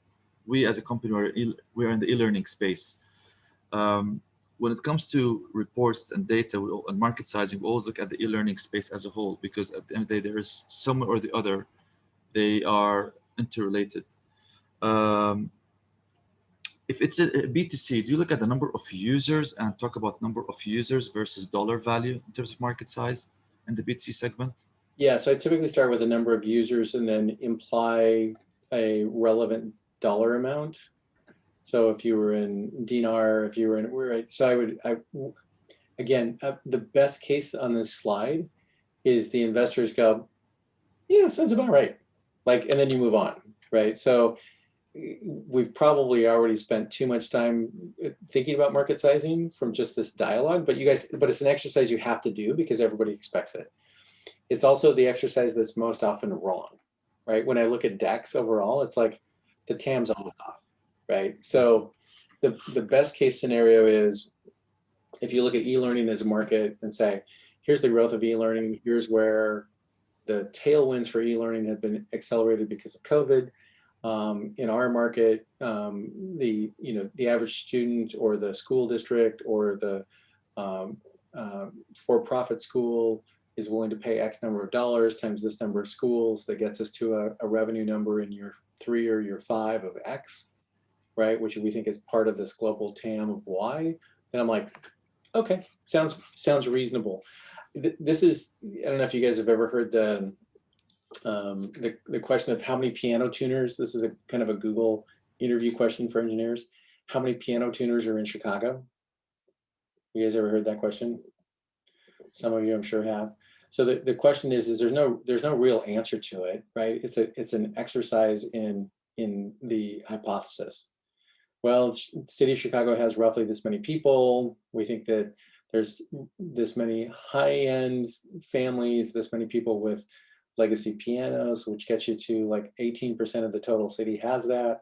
How many, piano tuning can one piano tuner do during the course of the year? How often do the pianos get tuned? Well, maybe once every 3 years. So you're going through this redactive exercise that just is walking people through the logic of it, right? To see if the logic is sound. That's really this exercise, right? Unless you have validated third-party data, and to your point, there's not much data in the emerging market in some of the regions, right? So if the logic is sound and the numbers aren't out of whack, then the investor's gonna be like, yeah, sounds about right. Well, David, you do advise if there is a report that says the total market size for e-learning is X as a value, and this is a report that we can source. Yep. You would also recommend to use that because that's more of a researched number from a third party rather than a guesstimate from our end. Yeah, for sure. If you have it, if there's no market data available, then you're kind of building the bottoms up version and telling a story of why you think it's that way. Thank you very much. Yeah, of course. Hey, I have another question about where to position ourselves in the market. So we host live stream shopping events for small businesses where they can, like in an hour or two, present their products, and buyers can actually buy those products directly on the stream. So we took a number of different approaches when trying to get to the TAM, and one of those were a $1.5 trillion e-commerce market, which seemed a little too big. Then we took an approach where we look at our competitor, which is Etsy, biggest small business marketplace, and they have like 4 million sellers, and those sellers make $10 billion per year. Is this the number that we are trying to attack? Because they only have like 2% of the whole market. So their market is around 250 billion. So we are trying to figure out which number fits right into our direction here. Well, so I think it's a good place to start with the Etsy market. The question is, of the Etsy providers, how many of them make a product that is buyable online from a streaming perspective? Right. Okay. So I think about if I'm buying a piece of furniture, the answer is I probably am not going to get enough people to watch the stream to have that be meaningful versus a recorded video. So it's probably something on the product end that skews towards transactional sales, right? Okay. Something that can be sold in higher volume, which means it has a lower price point, right? Versus like we're shopping for a piece of furniture on Etsy right now, and it's like that's not something I would be spontaneous about.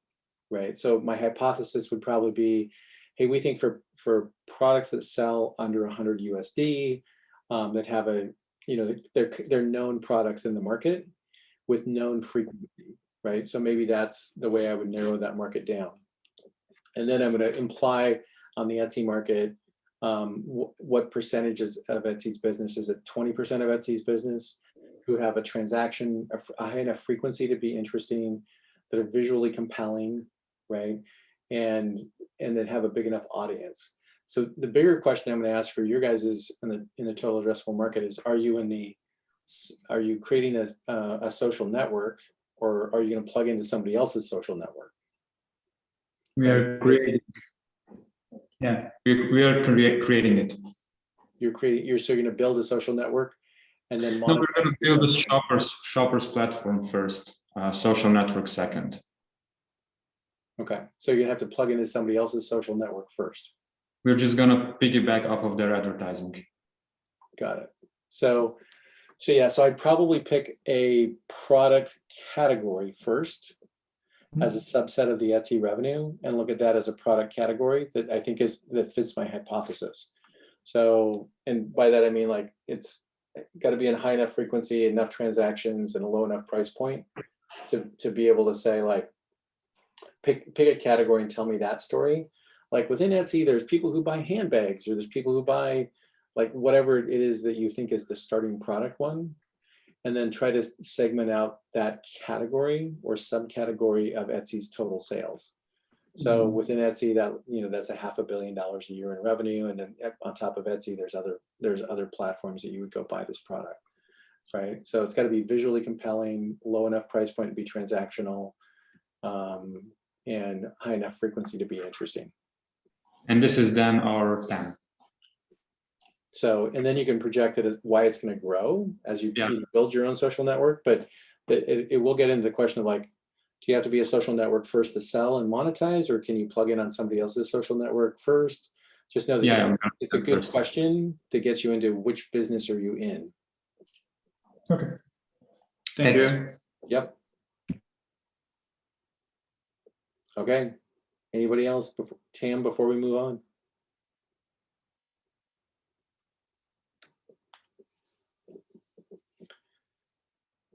Okay, so the exercise with this one is go build your TAM slide, backed by research, add an asterisk at the bottom if you have third-party validation, or tell me how you got to the rationale in the reductive process if you don't have a third party. Okay, cool. Here's my chance to get to know you guys for a little bit. So I'm going to give you a very structured Mad Libs pitch. I'm going to ask that you follow the prompt. So, hi, my name's Dave. My company is, I'm going to give you my fictitious one that I talked about earlier called Numeric. The problem we're solving is making benchmarking data for startups more accessible for founders. Our product is designed to give you a investor report on a quarterly basis that allows you to have forward-looking data in your investor report. For our target customers of startups, we make money by selling a subscription revenue service, and our team is the right team because we're awesome. And what do I need help with? I'm looking for a CTO, I'm looking for this, I'm looking for money. So now's your chance to give me that, which will help me give you better feedback on things like TAM and other things. So go ahead and put your company name into the chat window and I'll walk through that, but I'm gonna try to get through as many of these as I can before we go to our next break. So drop your company name in there and so ZoomV, go ahead and as you go through the process, add your company name there. Okay, ZoomV, go for it. Oh, okay. So hi, I'm Bertrams, and my company is ZoomV. The problem we're solving is we help engineering managers to better manage their one-on-one meetings and engineering onboarding. Our product is designed for engineering managers. Our target market is engineering managers. We make money by subscriptions, like $9 per user per month, per developer per month. And we are the right team because we have been speaking with 120 engineering managers in our discovery calls. My co-founder Arturs was a team lead at Filio, and I managed a few developers in my previous startup. We need help with road mapping as well as maybe enterprise sales. Got it. So is your product a calendaring tool, an evaluation tool? Like, tell me more about the product and that piece of the Mad Libs pitch. Yeah, so actually engineering managers use a lot of calendars to do what we want to solve for them now. So they have like a schedule for what they will be doing with each developer, and they have to set reminders in the calendar. And we simply want to make this over into an actual software where it's a nice view. Visually, you can see what's happening with each of your developer, and you can have one-on-one meetings with them. You can record what happened in them. And for onboarding, we automate all kinds of little things in developer onboarding. So I'd probably tell that part of it about when you say about your product. Like, tell me what's different than a Slack channel or a Word doc, or like, tell me the difference in what am I using today versus how I'm going to use your product, because it'll give me context to better understand your product. Okay. Mm-hmm. Nice. So by the way, the point of this Mad Libs pitch is this is your elevator pitch, right? And the forcing function is to get you to be short and have people ask questions. That's cool. How did you do that? Or why did you pick that market? Right? It's not to tell you everything. It's just to get them to ask the next question. So, all right. Let's see. Fleet Route.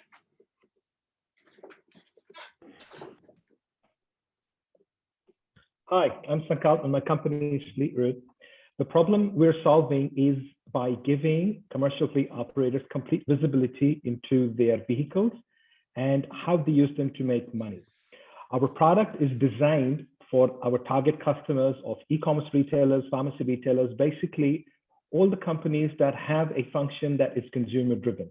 We make money by charging them on a monthly basis. And our team is right because we bring backgrounds from enterprise mobility, technology consulting, and sales and business development. I need help with funding because that's going to drive our sales, business development, and marketing motions. Got it. So the thing I'd change about yours is you're using very insider language. You've forgotten more about this market than I know. So make it more outsider language, right? Okay. So if you didn't understand the market, like mobility and those things, like it resonates with people who know the industry. But if you're trying to get my attention as an investor, then help me land help me nod my head at the problem where I'm like, versus I don't understand is the nod you're going to get right now. So, and for everybody's benefit, when you say your company name, say it slowly. We tend to say both our own names and the company names quickly because we're used to them. But you want to make sure that the audience is hearing both of those clearly. So next time, just let's work on the outsider language versus the insider language. That'll be helpful. Okay. Thank you. Thank you. Yeah. Valerie Digital. Hello, can you hear me? Yep. Hi, this is Borja Burguillos. I'm one of the founders of Valora Digital. And the problem we are trying to solve is to help the sports and entertainment stakeholders to engage with the fans and with audience within the new digital ecosystem. And our product is our first product is Valora Football, targeting soccer, football, sports, and it is designed for our target customer specifically. We have 3 target customers. First one is sports media, second one is clubs, and third one is federations. We make money by we are a SaaS software, so software as a service. So the end is like a subscription model. And our team is the right team because, well, I believe we have different capabilities. We have plus 15 years of experience in different fields and 3 years working on the project. So this is actually good. And we need help with growth specifically. So we really are in the phase that we need to scale up the concept, and this is where we really need to like a long-term partner to help us to navigate through this long journey that we have ahead. Yeah. Right. So are you solving a problem or are you solving for fun?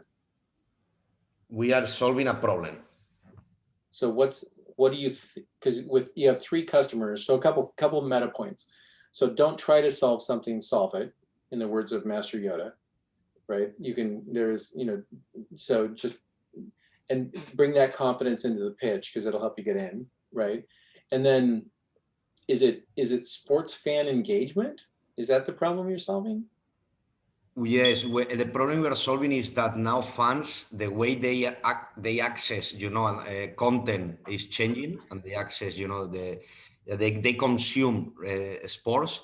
And this is, our main partners, they are struggling to monetize the fans, the audience, because this is going mainly to social media. So even sports media. So I would get clearer on if that's the case, then it's the football league's inability to connect with their fans is the problem versus fan engagement.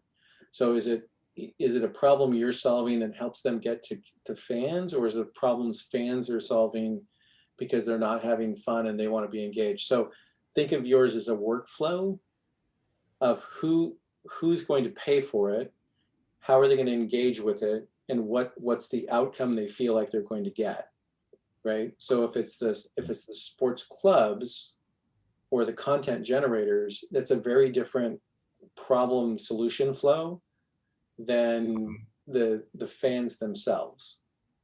So who are you solving the problem for first? You don't need to answer it now, but otherwise I'll walk away from your pitch going like, I don't know if there's a problem here because there's 3 different customers and somewhere in there's a problem to be solved, but I'm not crisp on the problem you're solving first. And one of the encouragements I give everybody here is have an acute focus on the problem, not on the product. Right? Because if you have an acute focus on the product, you're going to end up pivoting around the product. And I really want you to pivot around the problem, because if you find a problem that is really acute, then people will pay for it. Right? So if it's fan engagement, I don't know if I'd pay for it because I'm a fan. I don't know that I'm frustrated or know that the world can be different. If I'm a content provider who doesn't have stickiness on the site, I see that problem. If I'm a league who wants to get more people engaged, maybe that's a problem, but maybe it's not, right? So get real crisp on what the problem is, because I think it'll help clarify the pitch for everybody that's on the receiving end of the pitch, okay? Mm-hmm. Okay. All right. Uninet. Hi, my name is Pavel, and my company is Aninet. The problem I am solving is that the tools game developers use to make games are extremely outdated. And as a result, they lose a lot of money and time while they are making those games.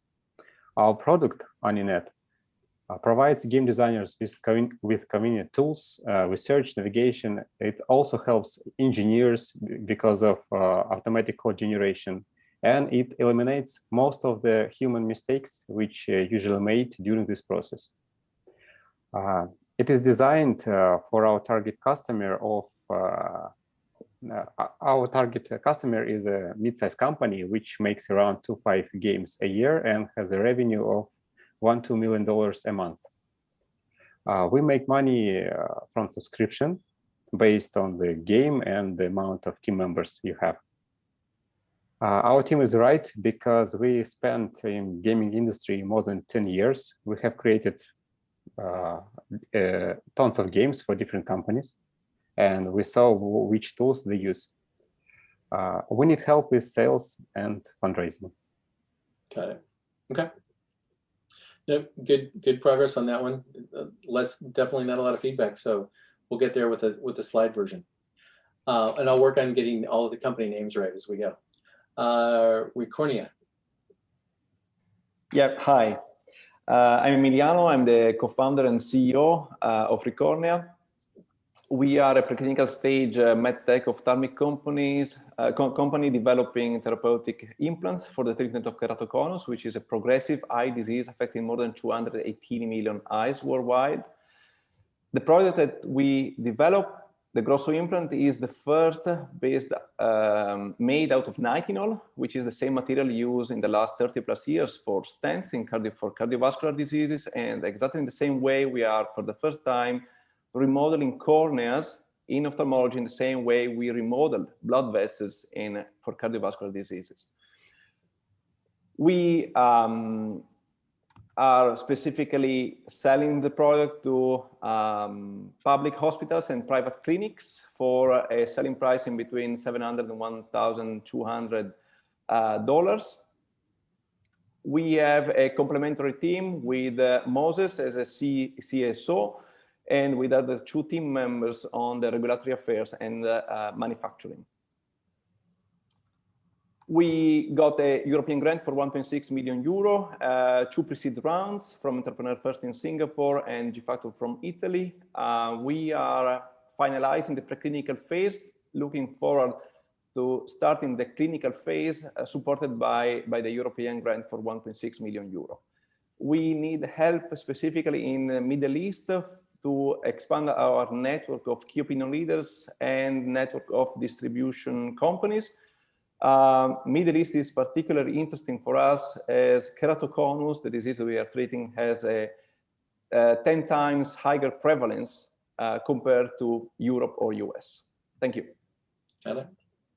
Awesome. So medical device, the only thing I'd probably tease out of yours earlier is what's the time frame for the equivalent of FDA approval in MENA, and because that'll be relevant to at the end of every pitch, the investor will ask a question, and the more you can preemptively answer those questions, even in a short pitch, will be helpful. So like, it's going to take us this long to get approval once we get through these sort of timeframes, because it gives me a sense as an investor, like, oh, that's like super fast, or oh, that's going to take 3 years to do. So tease out a little bit about that, because I think it'll be one that will help people get to the question of like, how do I write a check is what you're after, right? Thank you. Yeah, awesome. All right, Marifa Digital.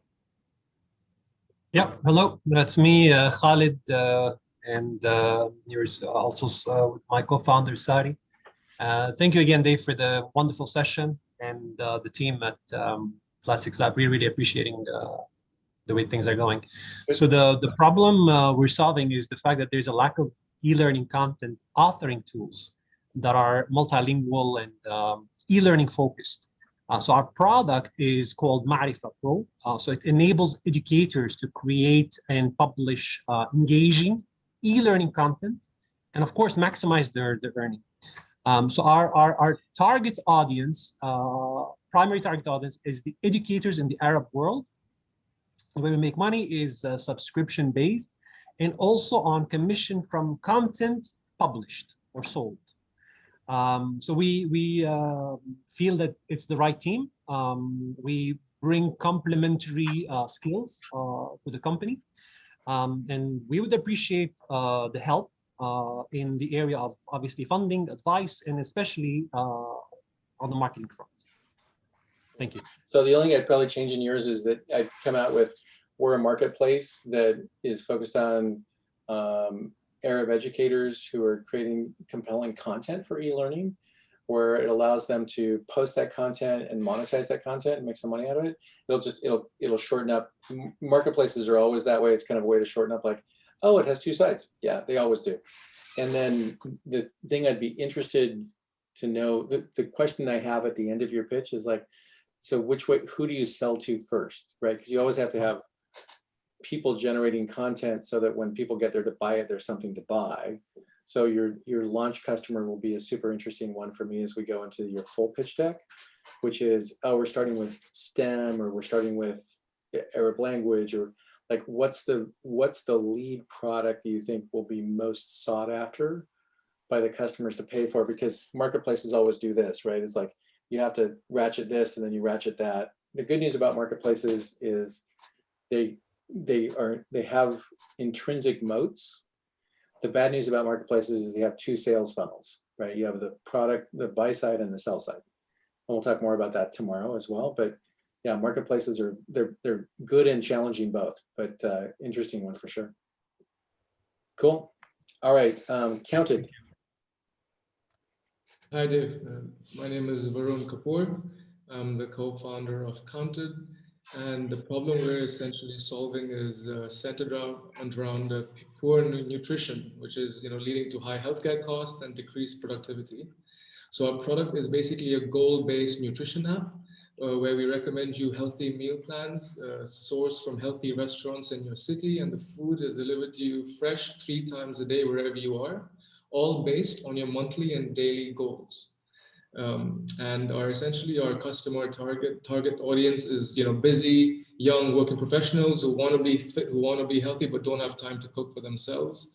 So then they're really driving forth that wellness agenda for themselves. We make money by a subscription basis. You subscribe to a weekly or monthly meal plan, and our team is right because we're 3 co-founders. Our founder CEO is from the food business. We also have a head of nutrition who's been working in the food and nutrition industry for a long time, and a very solid tech team. We essentially need help with product. There's a lot of ways we can take, the wellness and nutrition angle, and for us is, how do we really figure out what the real need is, and how do we build a suite of solutions that will cater to this challenge. Thank you again. Yeah, of course. It's so this is another one where I'm not sure if you're Noon or if you're Instacart. When you went to the 3 meals a day, I was like, oh, that's probably too much. So I think the question of which problem you're solving first will come up really quickly in your pitch. Like when we talk about launch and scale, at scale you can do delivery, 3 meals a day, source from. But at launch, you may be like, oh, I'm going to help people to plan and figure out which meals are the best meals for you. Mm-hmm. So because you got a lot of moving parts. So those are the questions I'm going through in my head as I'm hearing your pitch. So I'd like you to maybe hone in on which problem you think you want to solve first at launch, right? Because it's like, oh, my users are going to subscribe to this because they're going to get daily reminders, and it's all about the software versus about the marketplace for choosing a vendor. Or are you going to choose the vendor for me based on the meal plan, or is it really 3 a day, or is it 1 a day? Because I want the flexibility. Like, pick a couple of customers that you've interviewed and tell me that our customers said this about, listen, if you give me this and you show me how to do that and you do this, then I'll pay for it. Like that'd be interesting, and it would probably narrow the scope as you figure out which pieces of the offering you want to launch in which order, is my guess. Right. Cool. Zywa, is that right? Ziva. Yeah, but close. Both. So I'm Alok, and this is Noha, and our company is Ziva. The problem we are solving is technically teenagers in MENA, they lack an avenue to digitally transact money, and they're forced to use cash on a larger scale. And they have a lack of financial literacy in the region. In fact, 87% of the adults in the region lack financial literacy, and 90% of the adults in the region, as a reason, do have loans, and 67% do not have personal savings at all. Our product is technically an app for teenagers to manage money and a debit card to pay online and in stores. Technically, we are going with a learning by doing approach. So we believe that by offering teenagers an application to learn manage money from an early age, they can enhance their financial literacy on the go. We make our money by actually through two major streams. One is interchange revenue. We have a deal with the largest bank in UAE to have an interchange revenue on every transaction from the merchant. The second one is we are white labeling our solution to the banks in the region so that they could offer it to their customers. Our team is right because we have the right balance between the technical and the business side. We are ex-management consultants, ex-Google, and we have candidates from PhD and second-time founders. We are essentially require help through Flat6 Labs because of their partnership with ADQ, because we are going to B2B avenues like insurance, banks. So we probably need partnership help and apart from the funding. Yeah, that's the crux of it. Got it. So I'd probably just switch the problem we're solving is I would say the problem we're solving for the unbanked, youth who have access to capital but are only using cash today. And then that way it'll be easy to tie that unbanked back to your TAM and into a broader category versus just teenagers. It's like unbanked in the UAE represent, however many millions of folks who have money. So make sure you land the part of like, they have money, they're paying cash today, but they're unbanked because the banks don't know how to sell to them, which is kind of banks in general. And then what do you think their kind of spend is, right? Because then it'll help build your TAM case around like, this is $1 billion a year in spend, right? That's basically in the cash market. So what I'm doing is kind of teasing out some of the connecting the dots as you get the TAM stuff together. So, but I like it. Makes tons of sense. So, awesome. SenseGraphs. Hi, I'm Rahul, and our company is SenseGraphs. The problem we are solving is low crop yield and excessive chemical usage in crop cycle. Our product is a SaaS application for sustainable precision agriculture to reduce chemical usage while improving yield output with AI-based actionable insights. Our target customers are agro corporates, and our consumers are contract farmers. We make money by annual licensing and SaaS subscription. Our team is the right team because we are third generation. We are from a third generation farming family with right blend of technology and business with a previous exit. We need help with connections to find lighthouse customers in Middle East and funding for our GTM fuel. Got it. So I would probably use a little less insider language as well, like we talked about earlier. You're very familiar with your audience and like within venture capital, we talk a whole different language, pre-money value, post-money value, right? And yours is the same. So I'd probably simplify the language, and so that the audience can quickly get, oh, who is this customer we're selling to? It's not all farmers. We're really launching with this farmer. So you can start to tease out then how big the market is kind of the next question. But yeah, other than that, just insider versus outsider language is really the only thing I'd really go after changing in the short pitch. Okay. Sure. Yeah, nicely done. Pablo. Hi. Hey. My name is Giga and my company is Pablo, and it's solving a problem of low conversion rates for slow businesses between advertising and sales. So for every advertising story you post on Instagram that's seen by 100 people, only 1 to 2 people actually buy that product at the end. So our product is a live stream shopping marketplace where users can buy directly as they view the content, and is designed for our end customer of small businesses that primarily advertise on social media and are in the fashion or lifestyle vertices. We make money by taking a commission on every transaction made to Pablo. And our team is the right team because we've been running a product development business together for the past couple of years. And we've built a lot of media products, and we have a lot of experiences with with how people act on social media.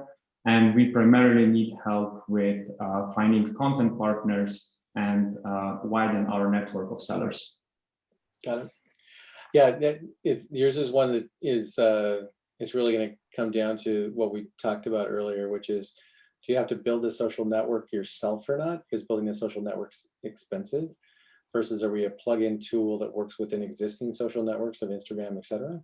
That'll be kind of the big picture question. I've seen a couple of the idea in similar ways, and it's always that chicken and egg question. So just think about how you want to answer that question, because that'll be the first question that comes up from the selection committee for sure. Cool. Awesome. Thanks. Ebers?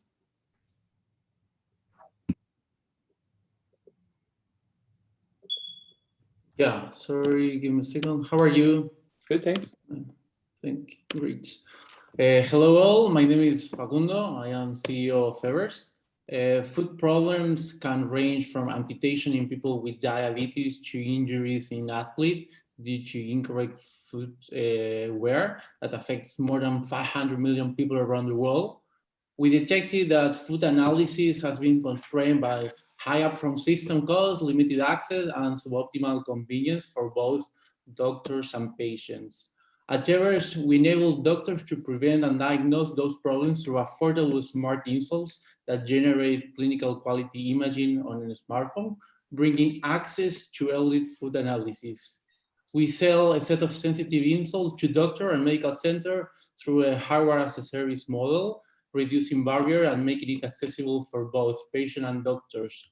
We have a team formed by doctor, engineer, and MBA with a really big commitment with the problem. We already get CE approval, launched the product, 20 physicians using it, more than 500 patients already tested. We're in Hull taking these few clients to the first 100 in the next months. Great. So do you guys make the insoles or make the material? So you actually are capturing the image so you can make the insole? Is it sold through the doctor? Is it sold direct to consumer? Yeah, we have a factory. We design the insoles. We have a factory who produce it. We give it to physician, and the physician prescribe a test to their patients. We give also the application, and the application connect this insole, and we give a report to patients. We are giving like a tool to perform those tests. So you're selling through the channel versus direct to consumer. Yeah. Exactly. So yeah, so I would just probably make that clear. Like there's so many podiatrists and physicians that do this, because in your when you led with diabetes, it took me a different direction. Okay. Right. So I'd probably lead with, there's this many podiatrists and doctors who work on foot. The outcome of misfitting foot includes this, and this, right? But you went when I went to amputation first, I went a totally different direction than the rest of your pitch. Perfect. So I would start with doctors, podiatrists, size of market leads to these really bad outcomes. We provide an application that allows the doctors, and then we have a factory that builds those things, and we're already in so many, like that would tie the narrative arc better for me versus it felt like, oh, amputations and diabetes. And I was like, wait, what do you do? Right. Okay. So you know what you do, but it's trying to get to flip the order around is a help, I think. Okay. Amazing. Thank you. Ahad? Yes, hello, hi there, Dave. Hey. My name is Munib and my company is Ahad. The problem we solve is simplifying the traditional and the complex cyber procurement for B2B businesses. This essentially helps organizations effectively construct the cyber defense to protect against sophisticated cyber attacks. Our product is a region's first B2B cyber marketplace, which offers regulatory compliance, advanced cyber defense, digital transformation solutions. And our target customers include government sector, Fortune 500, and the startup organizations across the region. We make money by selling annual subscriptions that include software, solutions, and services, which will be offered via our platform and already being offered by our platform. We already are generating revenue, and the team is the right team since we are all industry veteran with a combined experience of more than 40 years. And it's one of the well-balanced teams since we already have sales, we have marketing, as well as the technical veterans in our teams. helping us grow and helping us penetrate deeper into the market. Besides, what we need help would be around the access, the reach. There are a lot of entities from ADQ itself that we are already in touch with, and obviously the list that ADQ even possesses today, and everybody here on the platform actually is our target potential customers or vendors who can actually make use of the platform that we offer today. So which customer do you think you're going to launch with?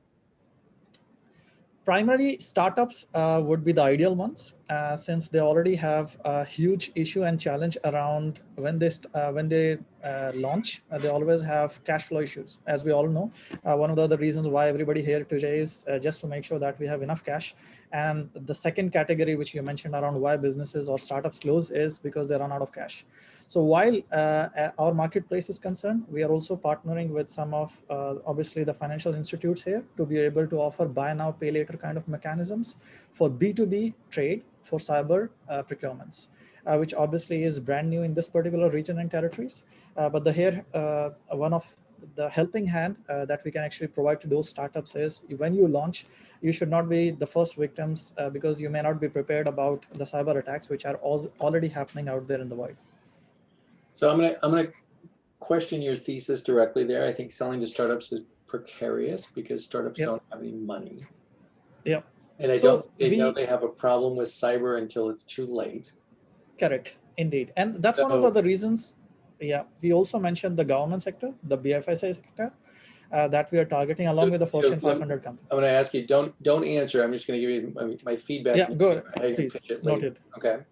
So you covered 3 or 4 different market segments. You don't have enough resources to go after all of them. Which one do you want to go after first? You don't need to answer it now. But know in your pitch, cyber is a big category. There's people who are willing to pay for cyber, and there's people who don't know they have a problem with cyber until it's too late. Yeah. So I would encourage you to think about prioritizing around who's willing to pay. And it's probably not going to be startups. You're always welcome to prove me wrong, by the way. I have, in case you guys haven't guessed by this point, I have opinions about everything, but it's mostly around go-to-market stuff. I'm highly opinionated about all go-to-market things, right? Yeah. So I want to take the most amount of friction out of your pitch and have people go like, okay, they may get to all 4 of those market segments, but which one are they going to get to first will be my question. So when you get it into the pitch deck, the question of your ICP, your ideal customer profile, will be, who's your first, lighthouse customers, and why are they going to be great customers, and why are they willing to pay? So, and having had a career of working, the reason I did a book is because startups don't have any money to pay. So a book's super cheap because that's the only money they have to pay. Everything else they should be validating their idea with and not spending money on consultants or tools or products. So just know that'll be the question that comes out of it. So good job. Sure. Noted. Yeah. Thanks for that. Sky Snack. Thanks, Dave. Hi, I'm Jad. Our company is SkySnag. The problem we're solving is email impersonation and identity theft, whereby attackers can use company domain names every day to send out any email they want. This causes irreversible brand damage and financial loss. These threats have increased by 350% due to COVID. Our product protects businesses against email impersonation and also direct domain phishing attacks. We provide real-time monitoring and protection against any unauthorized use of your organization domain name. We're focused initially on the financial and the educational sectors, and will eventually span out to healthcare and other industries. We're also focused on signing and onboarding MSPs, as well as resellers. We make money by charging a subscription fee, and our team is the right team because we bring years of experience in tech and product. We're second-time founders, and we've seen this problem when we were running our digital agency with many of our clients. The main help we need is actually with network sales and expansion into the GCC. Thank you. Great.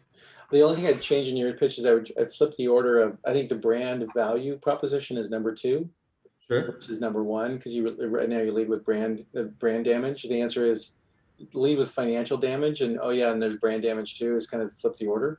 But other than that, totally get it. It's just a question of like which ICP are you going to go with first?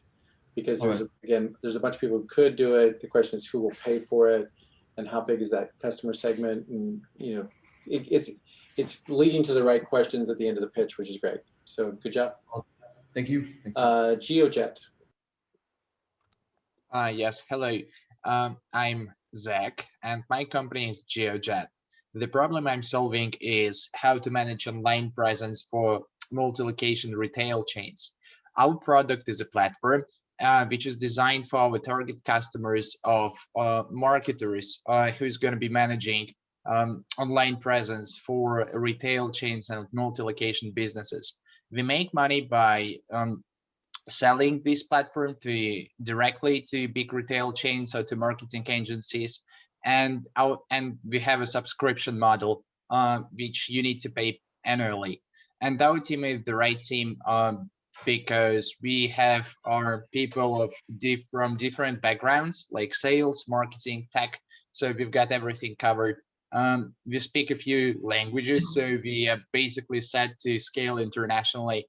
And what I need help with is expertise about MENA market and also, or maybe connections to retail chains and local marketing agencies in MENA as well as in the United States. Thank you. Got it. So I think the only thing I got a little confused about in the pitch is, are you selling through marketing agencies to multi-unit retail, or are you selling direct to multi-unit retail? Because those two topics got blended to me, and it'll come down to who your ideal customer profile is. Or is it an internal person at a multi-unit retail who's the person who's the buyer? So yeah, agency focused, retail focused, whichever one it is. Yeah, that's good. So sometimes we are also contacting big retail chains directly when they don't have like a marketing agency, which is going to be doing that for them. And in this case, we're basically going to be, or as a marketing agency itself, so we will be managing their locations and online presence for them. But our ICP, ideal customer profile, is marketing agencies who have a bunch of different clients and they need to manage online presence for them. So, and for that, they're going to be using our platform. And we already have a few big clients as well as marketing agencies. So switch a little bit of your language there too, and move away from insider language. Like line management doesn't mean much to an investor. So think about like what the use case is from a normal language perspective versus an insider language perspective. That'll be helpful in telling your story. Okay. Okay. Great. Awesome. Good job. All right. The concept is next. Hi, so my name is Maria and my company is The Concept, along with my two co-founders, Yadushan and Rajal. The problem we're solving is a 3.9 billion issue that is the average worth of annual waste of untouched food and beverages disposed post-flights into landfills in the aviation industry, which not only harms our environment, but also is costly for airlines. Our product, Nia's Fly Plus, consists of integrated IoT within an in-flight food tray that we are currently developing with our airline partner, Etihad Airways. It is designed for our target customers that would be airlines or flight catering centers worldwide. We make money by selling the data that the tray collects of passengers' consumption behavior through a subscription model. Our team is the right team because we cover expertise in business, engineering, and design, and we're currently needing help with finding tech talent to bring on board our journey. Got it. Great way to have a tight pitch. So we'll talk tomorrow about how startups make money, and big data is one of the 14 revenue models. It's one that only works at scale, like advertising. Like if you don't have 1 million unique users a month, advertising doesn't work very well. And big data is the same way. In order to monetize big data, you have to have the big data. So one thing I would think about in the near term is how do you get to having enough data to have it be monetizable? And what's your near-term revenue plan for that? Because otherwise you're just gonna have to raise a lot more money to get to a point where we have the data to sell. So yours is an example of one that probably would benefit from a combination revenue model, but we'll go into those details tomorrow. But just know that that's, whenever you hear somebody saying, oh, we're gonna do advertising, I'm like, okay, well, tell me how much money you're gonna need to raise to get to 1 million uniques. Or when I hear somebody say, we're gonna sell data, I'm like, well, how many months is it gonna take you to get to the data that is monetizable, right? So if it takes you 18 months to get there, the question is, how are we gonna survive long enough to get there? So know that that'll be one of the questions. Sure, yeah, I completely get that perspective, and we will be ready with that answer as Of course, to get to a stage where airlines can rely on that data, it will take between 6 to 12 months to get to that predictive, reliable data, as well as just highlighting that we do have competitors, sourcing this data in different stages of a flight. However, we are the first ones to go into detail where the trays actually capture the consumption behavior live and through percentages and not just simple yes and no's. So yeah, and if you can break even on that value proposition before you have big data, like that'll help you get to market faster and then be able to have the data to monetize. So great pitch. All right, who's next? Bonflight. Yeah, hello Dave and everyone. My name is Hong Basan and the company is called Bonflight. The problem we are solving is to address the outdated operating model of duty-free shopping, of travel retail shopping for airlines, duty-free operators, and air travelers. Our product is an innovative e-commerce application as a solution for air travelers to shop duty-free products on any of their personal devices and be able to collect their purchases at any point across their travel itinerary, meaning from pre-journey to pre-flight, in-flight, post-flight, or in destination. We make money by charging a sales commission on the total gross merchandise value to duty-free operators who are our inventory partners and sharing a piece of that with the airlines who are our distribution partners and for their customer acquisition efforts. Our team is right because we have accumulated over 70 years of experience in aviation and e-commerce and a total of $62 million in exit from previous startups. We are already working with some of the leading airlines and online travel agencies and duty-free operators in the MENA region and APAC, and we need help with building our next generation product. Thank you. Great. Yeah, great tight pitch. I think I think I would focus more on how do you distribute the Meta app versus whether they get it pre-flight, post-flight, or at destination, because that's your critical success factor is going to be how does the consumer find you, not how do you do the logistics, because you're leveraging existing logistics, right? Yep. So now the question becomes how does Dave as the frequent traveler find and use your app versus find the ridiculous catalog that's in front of me in the seat, right? So so tease that one a little bit more, and that way you can give a head nod to like, and the logistics are fulfilled through existing channels that are already there, but we're just more efficient in customer acquisition than anybody else, because that'll get you to the lead question that you're going to get asked, which is, this is cool, how does the customer find you, right? Yeah, that makes sense. Thank you, Dave. Yeah, of course, absolutely. Nadira. Yes, hi Dave, hello everyone. My name is Rabia. Our company Nadira is helping communities in MENA to sort their waste to be then recycled. Less than 5% of the waste is currently recycled in MENA, and that's a very low number compared to 65% plus in Europe. Our proprietary technology enables people to be rewarded whenever they recycle the waste, and whoever does not recycle the waste, we prompt them on specific interventions on how they can recycle better. We don't only provide a positive environmental impact, but we as well create $120 worth of value for every ton of waste diverted from landfills. We have projects in Lebanon, and we have a pilot that's gonna start next month in Abu Dhabi. We make money by charging communities a fee, which is a success fee for every ton of waste that is diverted from landfills.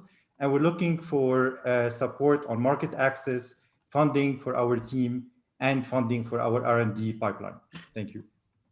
Great. So communities are an abstract concept of who you charge.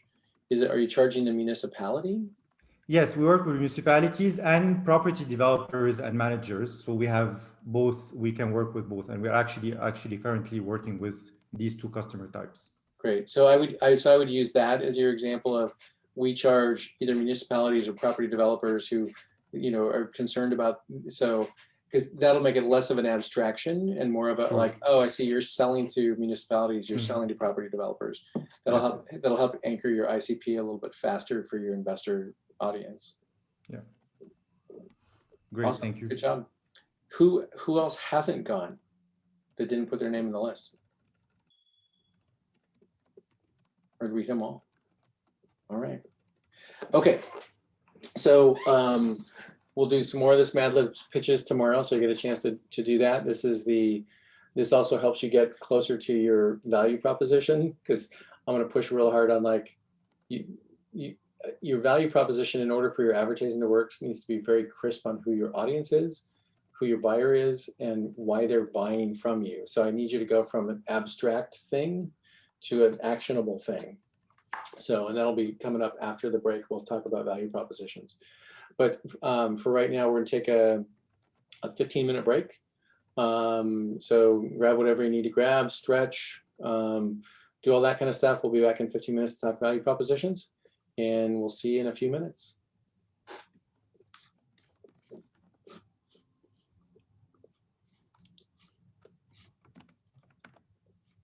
Let me go back to record here.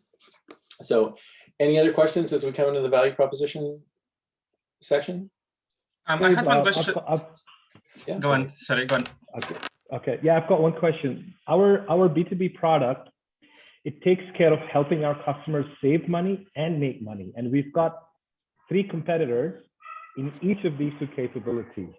Now, when we go to the value prop slide, do we go with the quadrant, or do we bring out the feature by feature comparison, which I think is counterintuitive because it may confuse the audience? So it really depends on which ICP, ideal customer profile, you're launching with first. So, and you've got 2 different pieces there tied together. So you've got a competitive analysis slide, which is going to give you 4 quadrants or feature by feature, depending on who your ideal customer profile is. Value proposition is going to manifest itself differently. It's going to be your tagline and who you're going to market to from an advertising marketing perspective. So, but the big takeaway from this one is really around prioritizing ICP launch features. And I'm just really trying to push you guys to narrow down who the ICP customer is from a prioritization perspective. So you've got this competitive analysis slide, which will be 4 quadrants or feature list. It will depend on your ICP, but then value proposition is separate, and it's going to really manifest itself as your tagline and a little bit of a teaser for your go-to-market. One last thing just for this. Do I focus on this ICP on the areas in terms of revenue where we're subsidizing or where we're actually making money? It's a great question.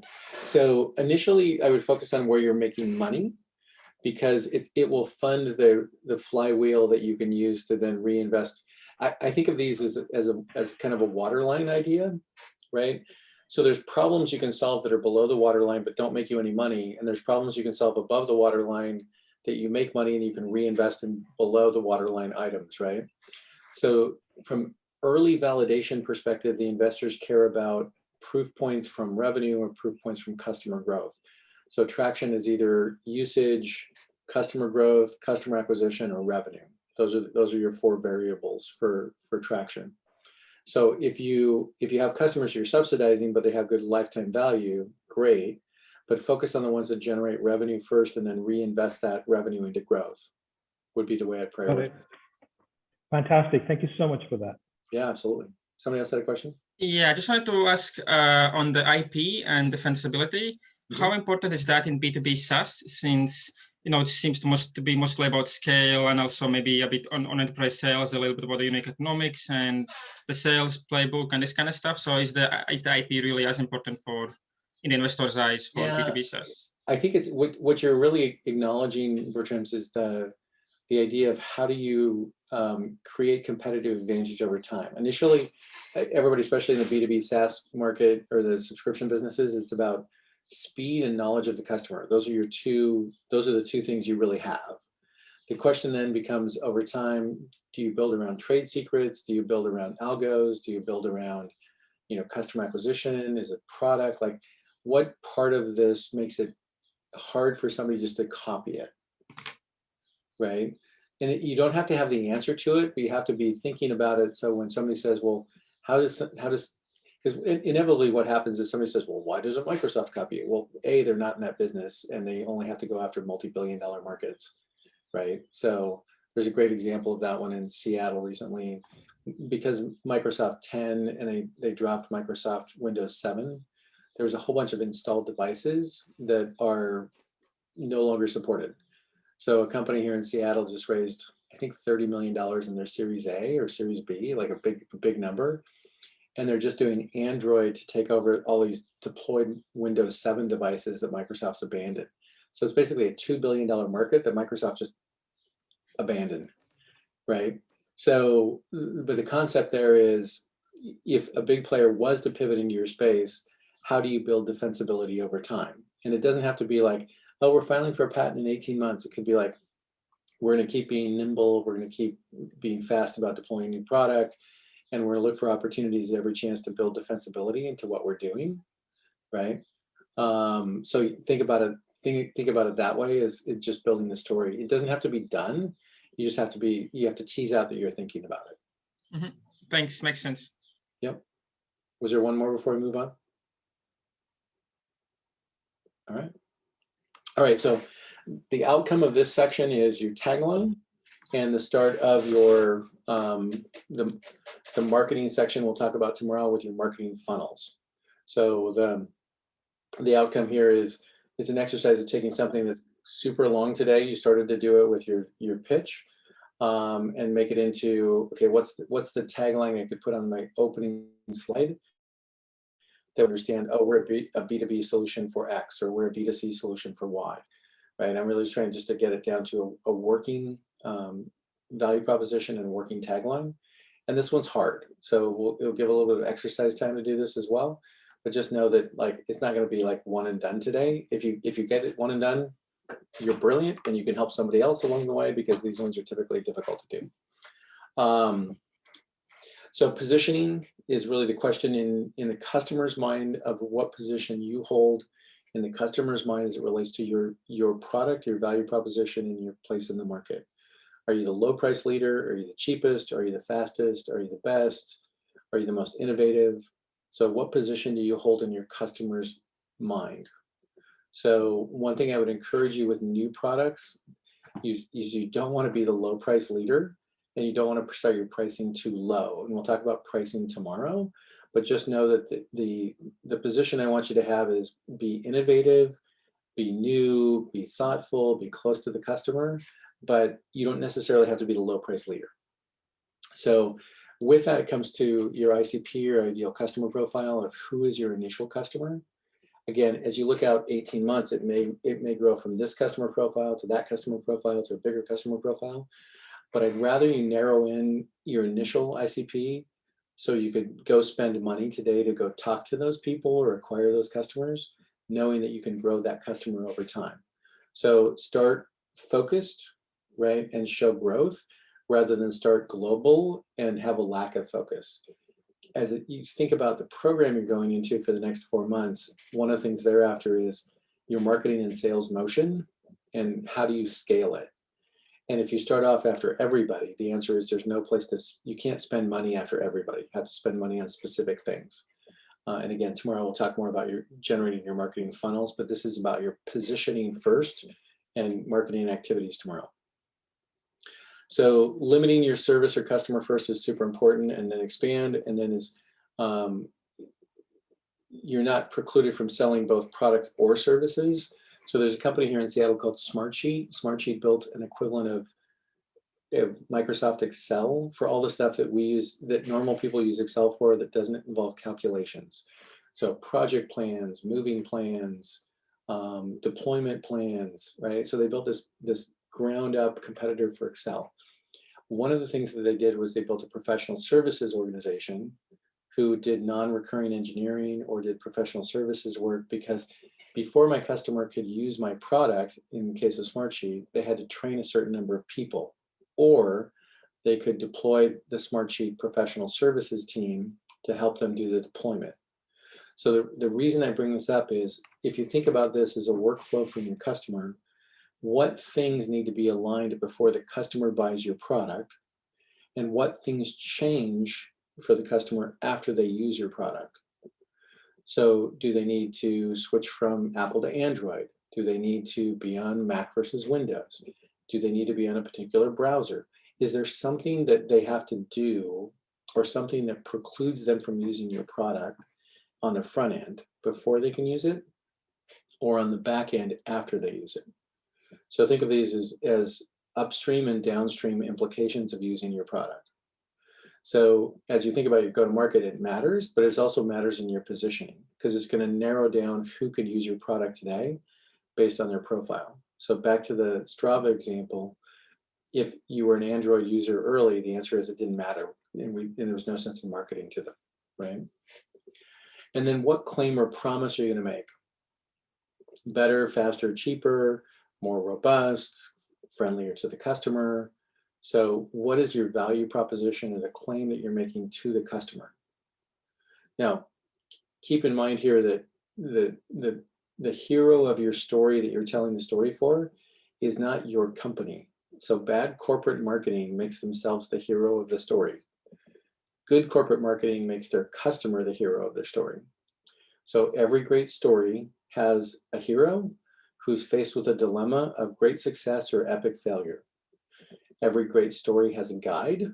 You're the guide, you're not the hero, right? So our hero in the story is your ICP, the HR manager, the VP of sales, right? The developer lead, the engineering lead, like whoever that ICP is the hero of your story. You're the guide that helps them get to great success or epic failure, right? So just remember in the positioning, that's why I talked about insider language and outsider language, is you need to use the language your customer is going to hear it in, not the language that you're used to speaking it in, right? So if you're using too much insider language, that's the question and the why. So what position do you want to have in their mind? Again, low price leader, or most robust, or closest to the customer and most responsive. Next topic is don't bury the lead. So the conversation we had about the footbeds and diagnosis and doctors and amputation versus like the lead of the story there is that we make a product that has applications that then does manufacturing, right? But if you bury the lead and we talk about amputation and diabetes and that, then it's like the story arc goes a different direction. So I was a journalist right out of college and was a photojournalist. So I was thinking about this as the original tweet, right? We got to write a caption for that image. And if it was like the basketball one behind me, I had to write a caption about who was it, what was the game, what was the result, what happened. But it was super tiny, right? So in this case, the lead that you're going to use is your tagline that's supported by the first paragraph, right? So think of this in terms of if your customer was going to a Google search bar and typing in keywords, what are they typing in? Is it a solution for this? Is it a product for that? It's likely not going to be a platform. I don't think anybody's typing in I'm looking for a platform to solve my solutions or solve my problems, right? It's really what are the keywords and phrases that they're typing in, which is why your research will help you with the keywords from your competitors. So headline of the story is the key phrase or keywords that your customer's typing into the search bar. The lead of your story is that opening paragraph that says why we're the right people to do it, kind of like the Mad Libs pitch you guys just did before the break. And then what's the story, which gets me into the what and the how and the secret sauce and the algo, the software, the tools, right? That's the rest of the story. But I want to keep you on the headline or tagline and the lead of the story first, which is your Mad Libs pitch. Okay. From there, you're going to do this at one of these. I actually went to an event this week.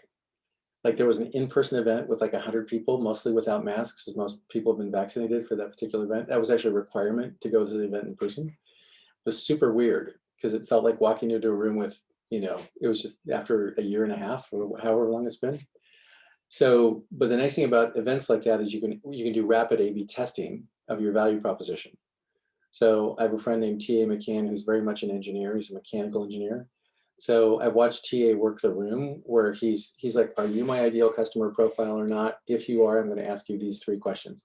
If you're not, I'm going to say, nice to meet you, and move on to the next person, right? So whether you're doing this A/B testing in person or whether you're doing it with investors or whether you're doing it on the website with A/B testing tools, what you're going to do is start A/B testing the language to see if it fits. Like, did it make sense? Did it land? Did it resonate with people? Did they totally understand what you were doing? Or did it leave them with a curious question and a head tilt, right? So I want to know how is this message landing, right? So look for those trade shows, peers, people who can give you genuine feedback. And then you're going to start testing the taglines. Okay.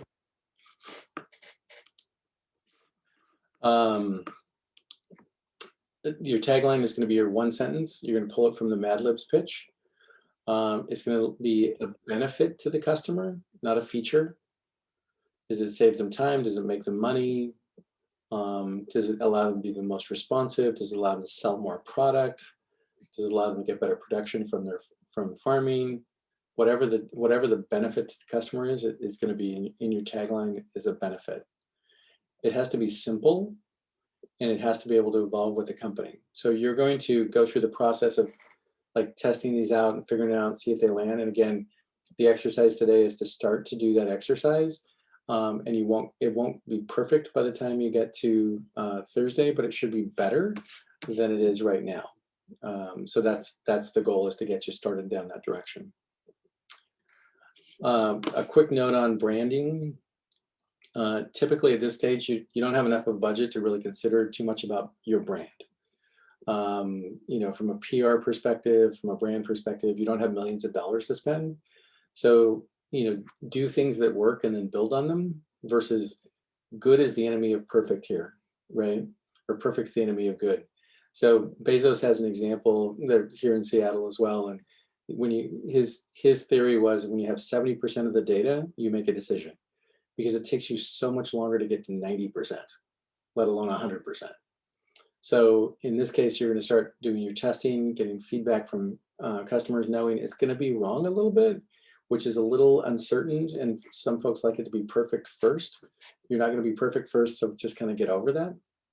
But know that since you don't have much money to spend in the early days, that you're just going to have to figure out how to do it yourself, versus spending big money on it and making sure it's perfect first. Ideally, it should be memorable. So I'd like it not to be meh. So the idea of, I would rather it be polarizing, like make a claim, make a statement, than be like, yeah, don't know what that means. Things around branding that I would be important here as well is make sure that URLs and things like that, if you're super successful, you can go buy a domain name that's $50,000, right? But don't go spend $5,000 on a domain name at this point. Make sure it's easy to spell, and you can say it slow enough that people can hear it and actually go phonetically type it in and figure out how to find you. And then try to avoid things like double letters and weird consonant concentrations and things like that, because from a branding perspective, it really won't help you very much. So the hope there is I want to move you in the direction of using the Mad Libs pitch and then starting to get closer to a tagline. You'll get more complex with your marketing later.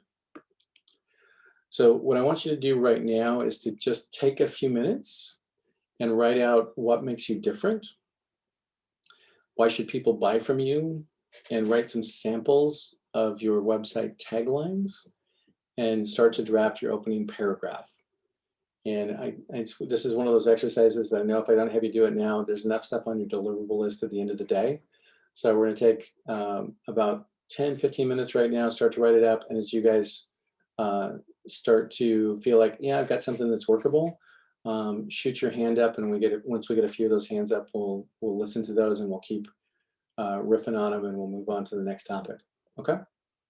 So about 10 minutes to do that right now. And when you get 10 or 15 minutes in and you feel like I feel like I got something I want to test out with the peers, do the hand up motion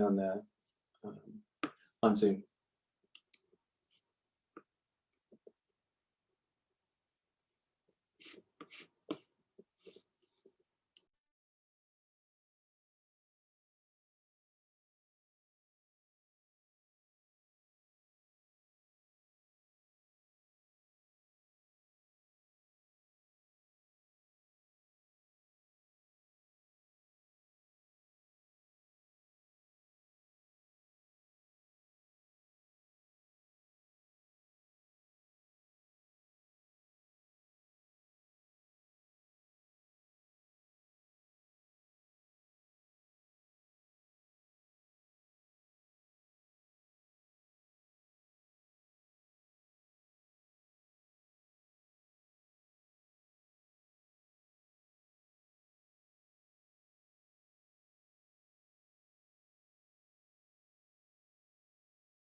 All right, how's it coming?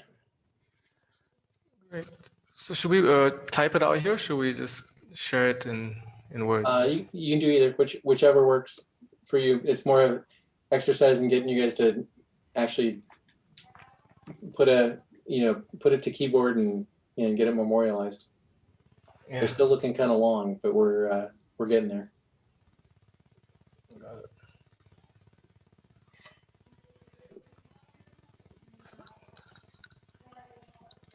So for Emiliano, the reed cornea, the shape memory implant, what does that mean in your industry?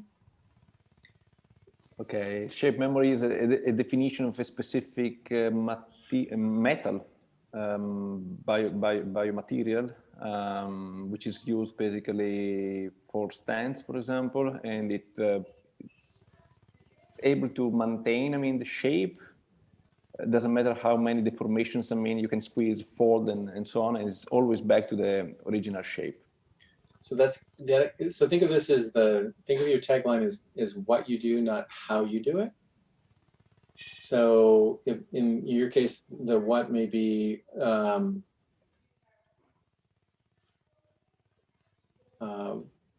keeping, is it cornea health? Is this something that deteriorates in the cornea over time? Yeah, it's a progressive disease, yeah. And if they don't do it, what's the outcome? Blindness. So so I'd like to kind of pull up a level around not the type of material. Like I want to answer the question like, oh, what is it you do? Not the how you do it question. So try to pull up one more level and say, it's sort of preserving vision, securing, which is actually our one line, securing your vision. I don't know, something around that kind of. It could be securing your vision from something. Securing your vision probably it could be your vision of your product or your vision of your future versus your physical eye vision. So what's the cause of the blindness? Is it age? Is it macular degeneration? Like what's the cause and effect? The name of the disease is called keratoconus, and is a genetic disease. Okay. So is it the only solution for that particular disease? There are other solutions based on polymers, which have main limitation in the inability to bring predictive visual outcomes. So in our case, we are designing a device which has the same physiological curvature of the eye, of a normal eye. So in that way, we are, by definition, let's say, remodeling the cornea, forcing the corneal tissues to follow the curvature of the device. So yours is one of those where I think I'd take on the particular diseases, solutions for this particular disease type, and preventing blindness. So the tagline then is like, oh, I may not know the particular disease type, but I understand the protecting blindness or preventing blindness. So I'd probably simplify to something in that line as far as my tagline goes. Does that make sense? Yep. Okay. All right. GeoJet. Attract customers from online maps and review services with style. GeoJet helps you manage online presence and popular maps, get more reviews, run local ads. So with that one, I'd probably make the customer the center of the story, right? So helping retailers be discovered and drive more revenue, right? Something in that sort of tagline. That gets people to ask me the next question. But attracting customers from online maps could be to your own store versus their store. So put the customer as the center of the story in that one. That makes sense? Yep, it does. So that'll help us get it down to a one sentence version. Fleet route, simplify an online order to deliver and management process. Helps businesses increase revenue, deliver faster and efficient, improve customer stickiness, delight with SaaS delivery and logistics. So SaaS is a delivery model, not a pricing model. So there's a bunch of SaaS products that are free and there's a bunch of SaaS products that are paid. So I'd leave that sort of acronym-y stuff off and talk about, so online delivery management for who? For the business, for the consumer. So again, put the customer up at the center of it, is simplifying for who. So if it's delivering an online order for a particular type of customer, then the second part falls into the what and how we do it. So think of this as the what versus the how or why we do it. But that'll help you narrow that one down a little bit. SenseGraph, what makes you different? I'm in Seattle. Is that what you meant by SenseGraph? What makes me different? To use multiple channels of information, lots of words. I want you to go back to who is this for and what do you do? So helping commercial farmers with produce better outcomes, environment, whichever you think the lead of that story is. So, or enabling commercial farmers to use IoT to produce better results, right? Something along that, who the customer is. So the third generation farming is about you, not about them. I'd flip that around and make it about them.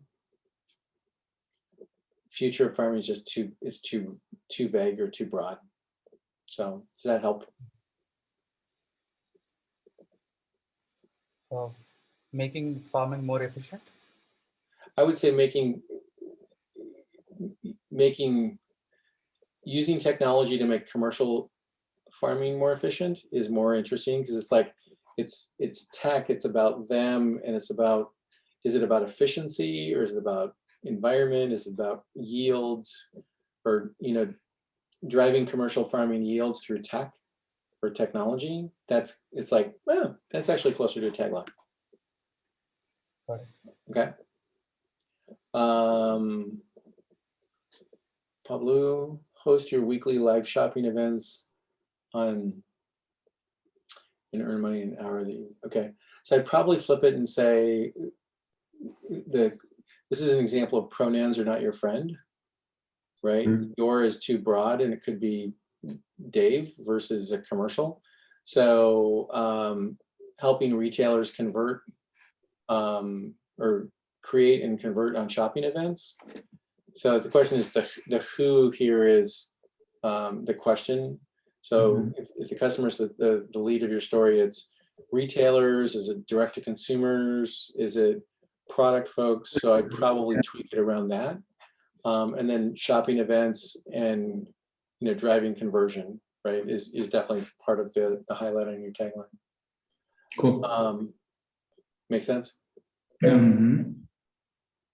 So I used to have an executive admin who every once in a while I'd use a pronoun, and she's like, pronouns are not your friends. Never use pronouns. And I'm like, as a writer now, I'm like, it's a legit point. Okay. Okay, the more realistic information, the market standards, no computer needed. All right, so website tagline, food strike analysis, easy in any place. Foot strike, okay.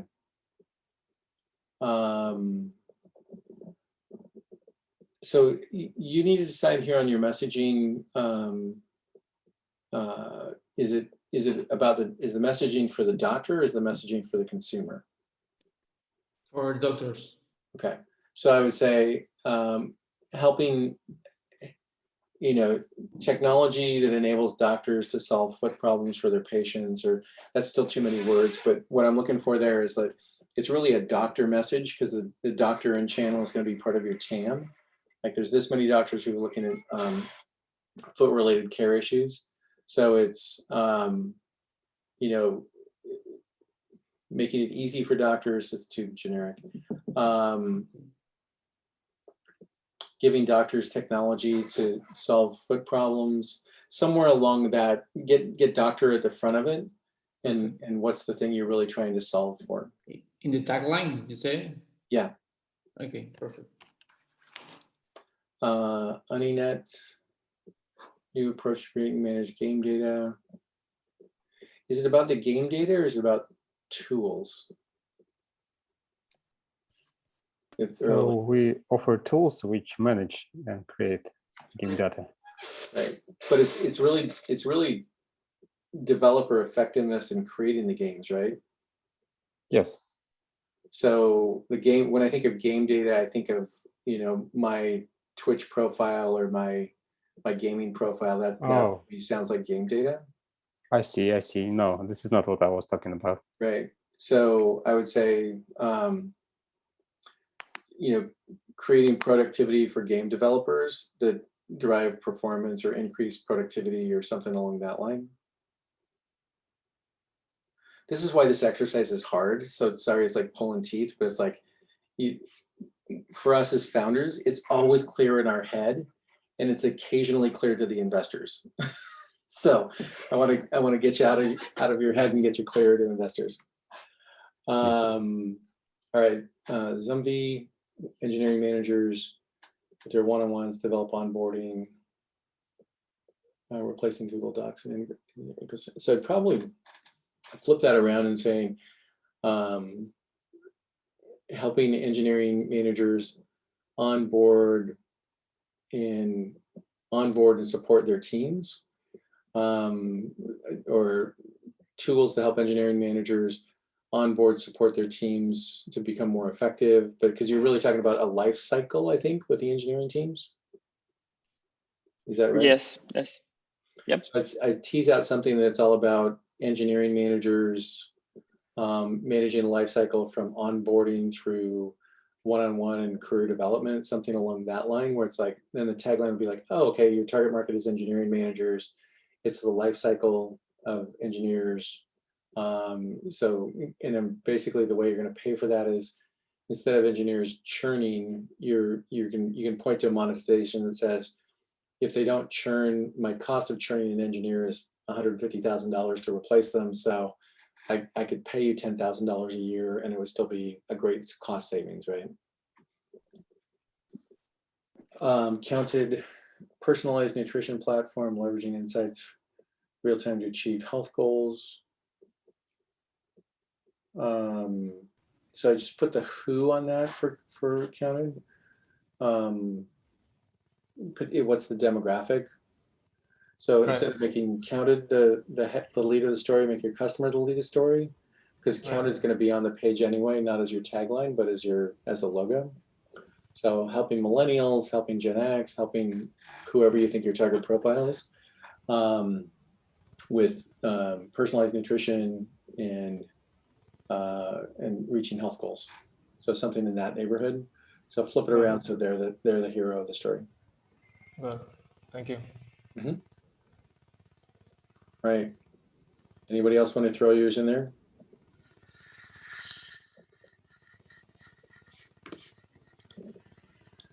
Right. So good work on this one. It's hard. You're going to keep riffing on this one, but at least you get a good start to it. Okay. So I want to take you through some customer development. Some of you have revenue and have customers today. Some of you are still early. I want to walk you through the customer development process just so you can be systematic about how you do this.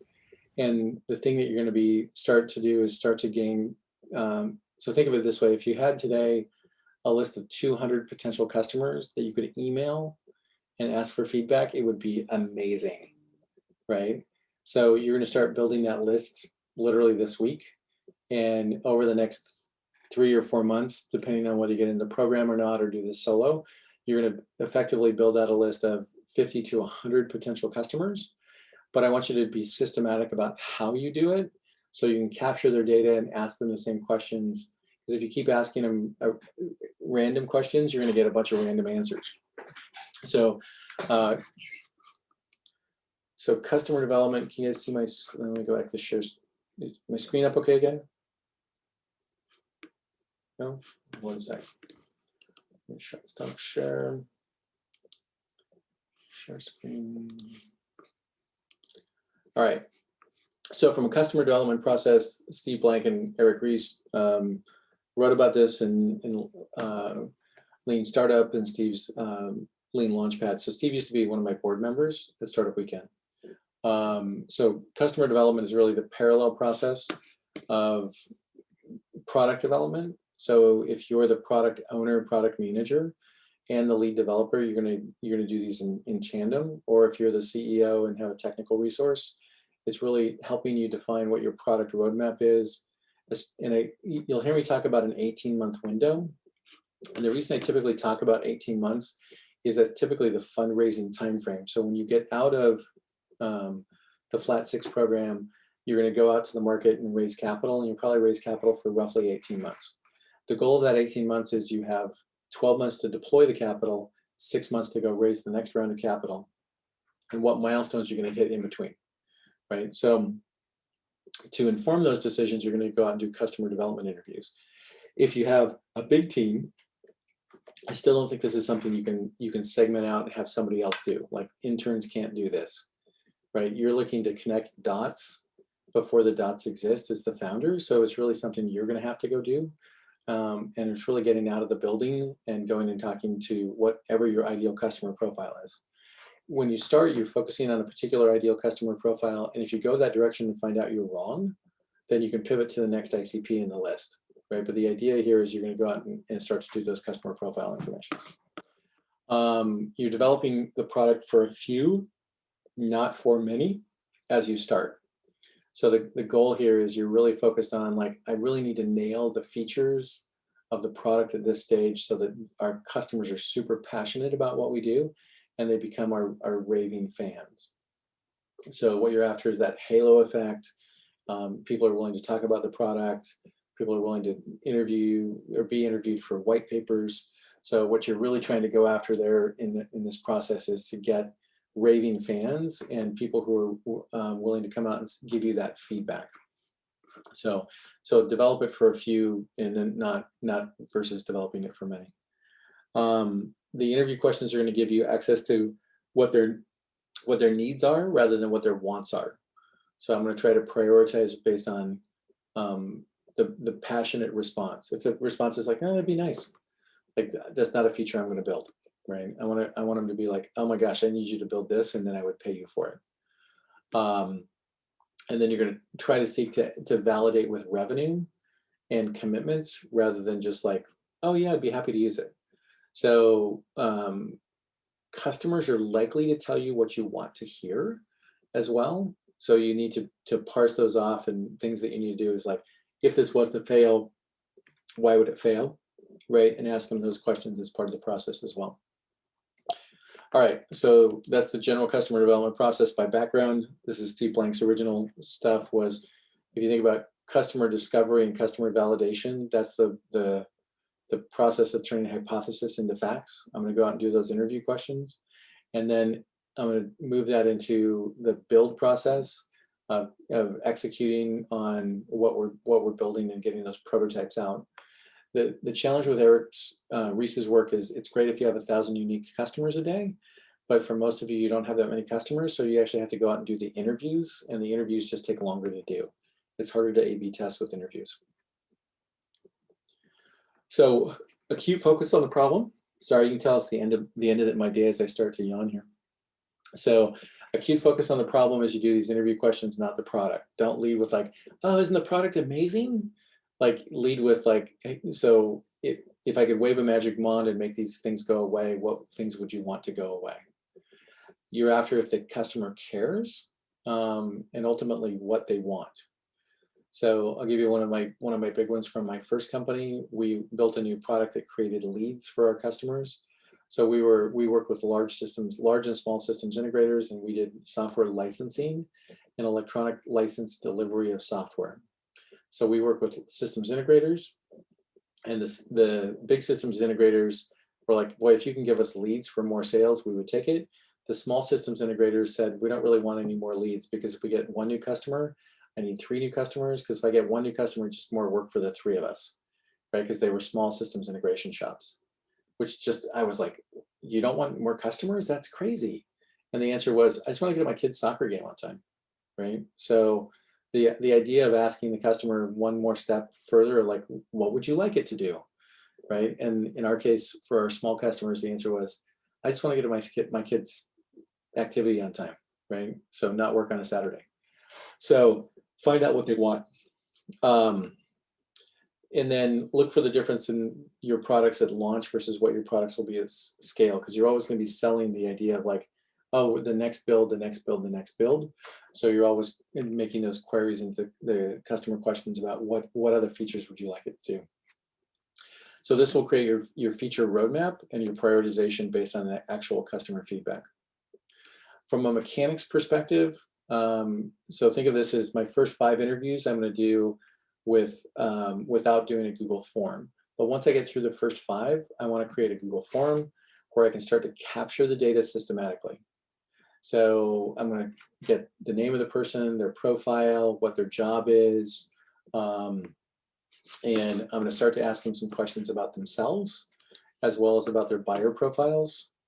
I'm going to pull up Mike's ultimate.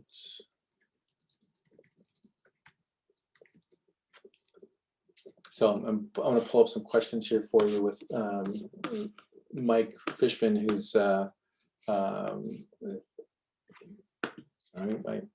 my mouse keeps disappearing on occasion. I have to use a plug-in mouse. I'll put this into the chat window for you.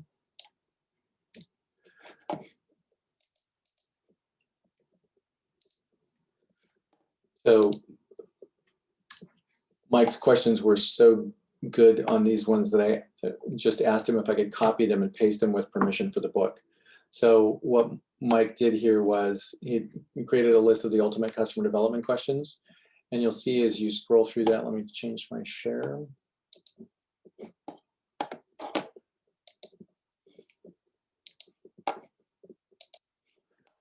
Is that he's gone from general to specific.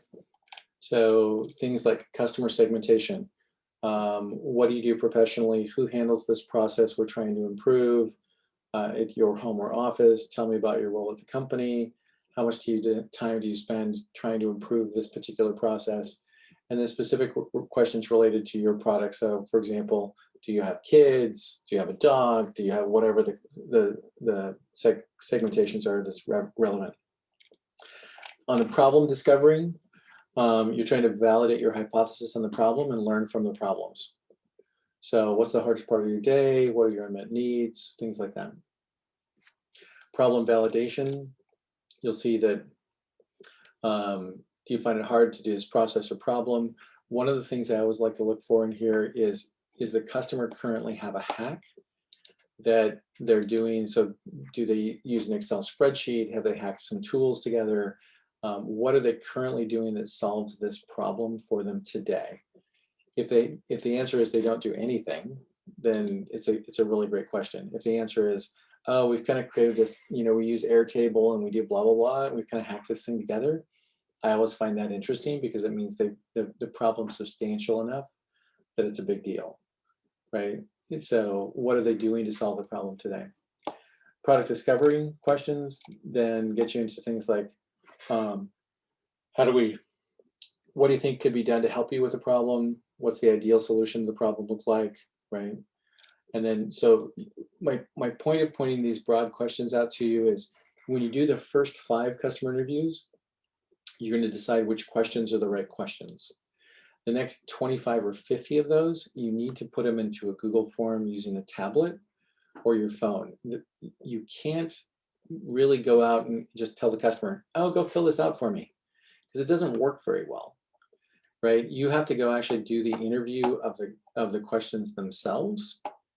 And what we're after with that interview question is, I want to look them in the eye and see if they're reacting to it. Do they really feel this pain or not? Like, I'm convinced it's a pain and it's a problem that I'm solving. The question is does the customer really think it's a pain or not? So know that that's part of what we're really trying to solve here is we're trying to capture that form data systematically. And things like if the customer says, oh, if you did that, I would pay for it.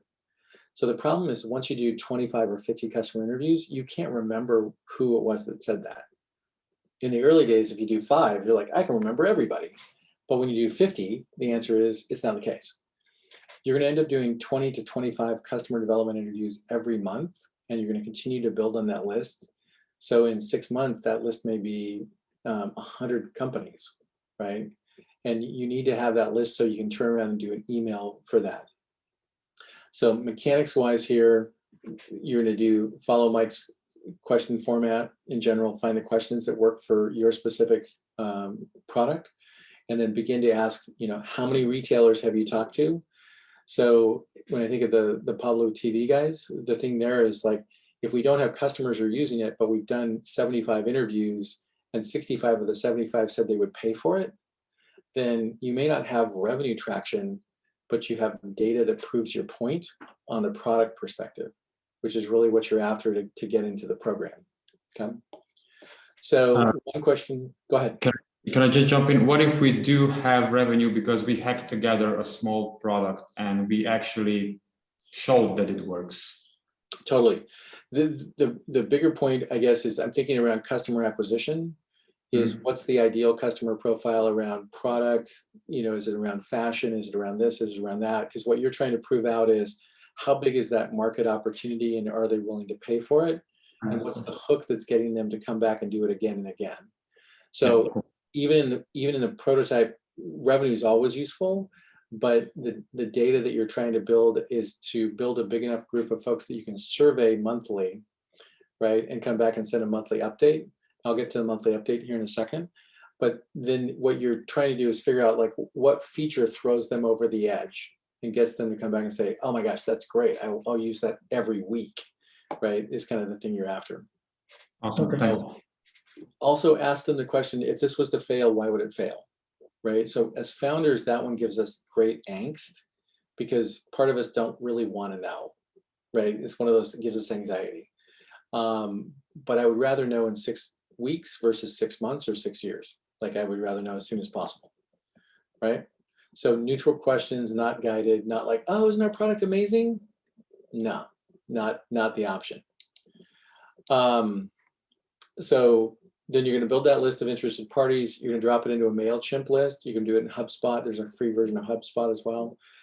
At the end of the interview questions, you're going to ask them for permission to email them on a monthly basis.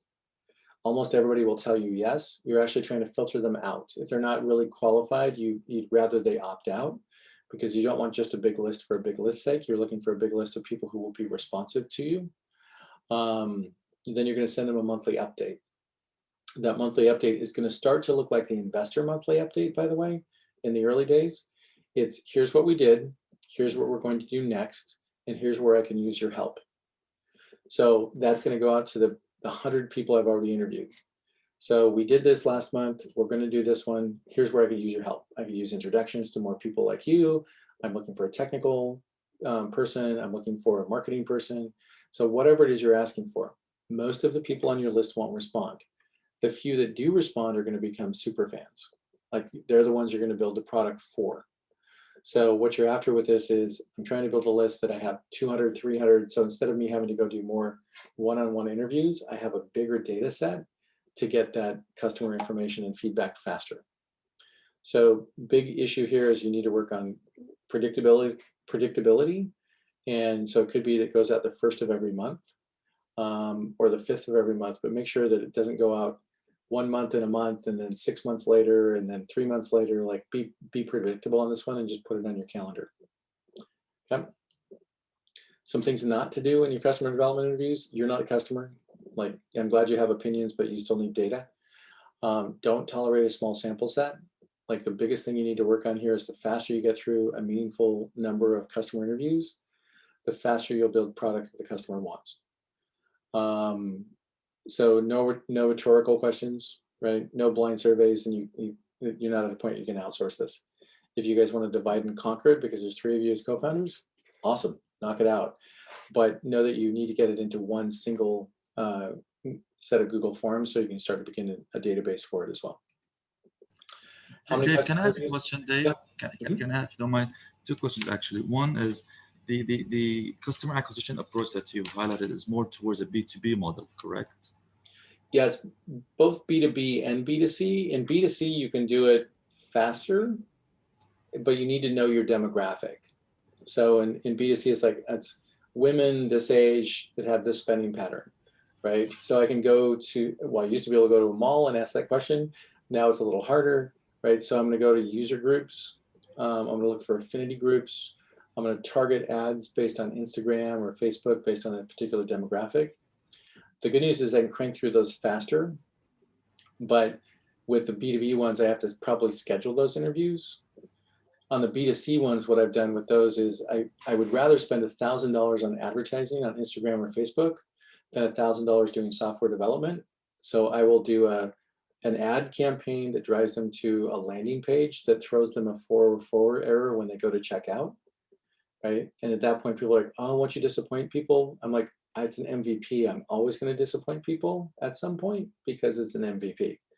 But I'd rather spend $1,000 to see if I can buy traffic to that value proposition and that headline, even if I send them a note that says, oh, we're currently on back order and we don't have any more product available, right? I'm going to throw them a message that basically doesn't take their credit card, but does allow them to click all the way through the process and see if I can see if they want to subscribe to the list and get updates. Interesting. Thanks. Another one question I want to ask you, I mean, when it comes to B2B, one of the challenges in the Middle East is procurement, and a lot of, I don't want to call it red tape, but I'm sure a lot of my colleagues here would tell you that reaching out to clients, and even if you do all of these, checkpoints in terms of defining the pain area, communicating, they always have the barriers to reach and communicate properly to understand their actual needs. Sorry, it might not be the right place, but any advice on that and I'm sure all my other colleagues here from other companies would have struggled with the same thing. Yeah, no, for sure.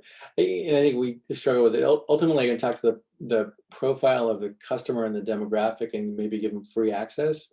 But when I start to go to pricing, I'm going to go to procurement, and procurement has a clear playbook they're running on how to get price down. So especially if you're selling to enterprise customers versus like SMBs. But I think that's one of the things you'll start to define in the process is, hey, can I give a free, we'll talk about promos tomorrow on the marketing side. Can I give 90 days free usage to get customer feedback before I have to get to the procurement process, right? So you're always looking for the hack that says, I'm just looking for feedback. You don't have to pay me for it, right? It's 90 days for free. And I'll differentiate that tomorrow between freemium and free trials. Right, freemium tends to work on B2C, where free trials tends to work on B2B, right? So there's not, because usually when you launch an MVP for business, if you defeature it, it's not an MVP, right? There's nothing there for somebody to use. So that's generally the case. But yeah, I would look at free trials as part of my hack to see if I can get users to say user acceptance, user interest, etc. Thank you, Dave. Yeah. Okay, last just note on this one from a fundraising perspective as it relates to this data. Again, if you have revenue, awesome. This one's just about building product roadmap. If you don't have revenue, this is about customer data. Investors have opinions, you have opinions. They have money. So if you have data, you can get money. So it's really simple. I can't tell you how many interviews I've done with, so my last fund I worked for, I looked at 147 companies in 1 year. We invested in 2, right? Because we talked to them super early. But somebody came out and they're like, hey, we're doing blah, blah, blah. And I'm like, that's really interesting. And I'm like, but we don't like the unit economics on it. It's super tough. And they're like, well, we talked to 97 potential customers and 74 said they would buy it. I'm like, oh, I'll change my opinion. Right? So if you have revenue traction, awesome. If you don't have revenue traction, go get customer development data as a way to validate your point. Otherwise, investors have opinions, you have opinions, and it'll be a wash. So you need to overcome those opinions with data. So always be testing, give people permission for negative feedback, because negative feedback will be if you don't give them permission, they probably won't give it to you. Human nature is that way. But ask them if this, again, the question I always ask is, hey, if this was to fail, why would it fail? Or have you seen this fail before? If it's something that's clearly new, like, oh, it would probably fail because you didn't do X, right? So I want to know about it as fast as I can. All right. So last section here, then we'll queue you up for, and then we'll talk about the deliverables from the day, and we'll do a quick wrap up. So I'll finish a little bit early, but not Yeah, a little bit early. We'll work on that. All right, awkward co-founder discussions. Some of you have not incorporated yet. Some of you have. In any case, I want to give you a process, an outline for you to have a discussion with your co-founders tonight, but clearly before you accept the terms to get in for Flat6, because they'll ask you about co-founder equity. Everybody has expectations with a startup or any other business. And when you start a business as a startup, everything's rainbows and butterflies and future potential, and it's amazing. But everybody also has expectations, and there are different points in life. So your pre-incorporation meeting is step one, is meeting one of two meetings I'm going to suggest that you do. So bring your co-founders together. You're going to talk about where you are about timing in life. So when I started my first company, about a month after we started the company, my wife was diagnosed with cancer. She's fine today, right? But my point is life happens, right? And you need to kind of discuss where you all are at as it relates to where you are at a point in life of like, are you ready to go do a startup? Startups are hard. Most startups fail. Why do they want to do this? I really like you. That's really awesome, right? Or I really hate my job, right? So you just want to understand what the motivations are behind why I want to go do this and why you want to go do this. One of the topics is going to be capital in versus capital out. So I will tell you that 50-50 is the only wrong capital structure. So as an investor now, I look at that and say, oh, the first hard decision you two had to make, and you decided to kick the can. I don't care if it's 50.01 and 49.9. Ultimately, somebody has to make a decision. Partnerships are super hard. They're rare. I'm on the board of one that's a 50-50 partnership, super rare. But it's unusual for 50-50s to work. So the question there becomes a question of like, was it really just kicking the can, or was it really truly an equal split? One company I did a 50-50 split with my co-founder on. The challenge was 3 months in, he needed to get a check. And the only way for him to get a check was for me to put a check into the company. So, which was fine. I had the capacity to do it. But then the question is well, what did that do with our equity? And his response was, well, we already decided on equity. And I'm like, no, we didn't. Like, we decided on equity when both of us were both putting money in at the same rate, right? So if you need to put $10,000 or $100,000 in the company, and one of you has the capacity to do it, what does that do to equity? So, and I would tell you right out of the shock, if you're both putting money in on a pro rata basis, you should keep your percentages. And if one is putting in money on a disproportionate basis, it should change the equity dynamics.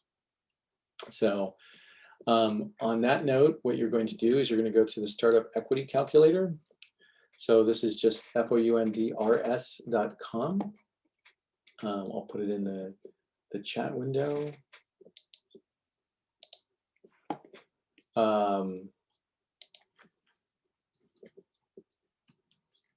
So when you go to founders without the E at the end, you'll see that there's a place for 4 co-founders. You'll see that there's X's and O's that you can check, like one person's going to do this job or both of us are going to do this job. So after this first discussion, you're going to go to this site and fill in who's going to do what. Then you're going to hit the calculate button. And it's going to tell you how much equity you should have based on the splits and the roles that you've defined. Now, it may not reflect the equity you've already agreed to. And if it doesn't, that's okay. You should both print it out, or all 3 of you print it out and bring it back as a printout, right? And then throw them on the table. And if the equity is not aligned, you should at least have a discussion about it. I led this session by saying these are awkward co-founder discussions. They never get easier. So the challenge here is that a lot of accelerator programs, when the founder teams blow up, they lose that team completely. And I've seen it happen a bunch. Or a founder's teams got thrown together super early and they weren't used to working together, right? So you're going to go put in everybody's names. You're going to put in who's going to do what roles. You're going to hit the calculate button. It's going to give you some numbers. Are they right? They're heuristics. It's designed to give you a ballpark, and it's designed to give you something to talk about. I've only seen this process not work if people decide not to print them out and bring them. So I had a father-son team, which I knew the dad. The son was super go-getter. They asked me to be on the advisory board. I said, here's the process. We're all going to fill in our roles. We're going to calculate. The dad didn't bring it back to the table. I said, so you just didn't like what it said, right? So my encouragement to you is go figure out what the splits are and know what the splits are. So that's the follow-on to meeting 1. So part 2, you're going to print out the copy, bring it to meeting 2, and have the conversation of, is our equity split correctly or not? So if it's not split correctly, now's the time. It never gets cheaper to fix it than it is right now. At incorporation, you're granted shares. If you should also include a reverse vesting schedule. So here's the mechanics on reverse vesting. It's like an option, except I'm granted the shares, but if I leave the company early, I have to give some percentage of the shares back. So the last company I did, which was my 5th startup, by the way, I went out to raise money for, and the investors were like, we want you to do reverse vesting. I'm like, I'm a 5-time founder. I'm offended. And then I'm like, wait a minute, that actually makes lots of sense. Because if I leave the company and I own a huge chunk of shares, they need to use those shares to hire somebody to replace me if I'm not there. So it's called non-participating equity.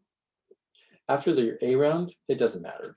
But early in the C round, it matters a ton because it's the only compensation you have to give people in order to recruit them to come to work for you. So you shouldn't be offended if somebody asks you for a reverse vesting schedule. If one of you decides that they have to go back to a job at Google or wherever, and they're no longer there, and they still have 33% of the company, the answer is that's not equitable either. So know that most of the investors are going to require it. Just that's going to happen. So then on top of that, you're going to have an option pool of 20%. There's going to go to your early team members. And then before you do each subsequent round of funding, you're going to top off that pool. So before seed round, it's going to be 20-25%. Before the seed 2, seed 3, they all go all the way to seed 10 these days.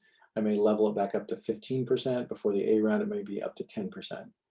So, but those shares are going to come out before the funding of the next round to allow you to recruit more employees to the team. So option pool, equity splits, it's never an easier time to do it than as soon as you can. If you haven't incorporated yet, it's easier.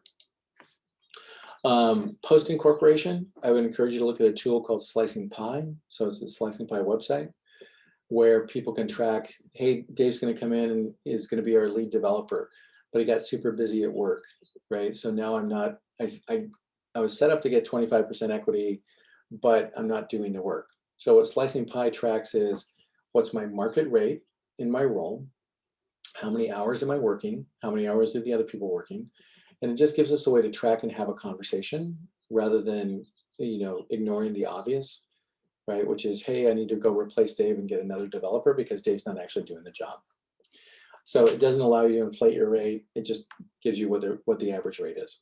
So tracking your time and contribution, then you have regular scheduled meetings around, is everybody contributing the way they expected to?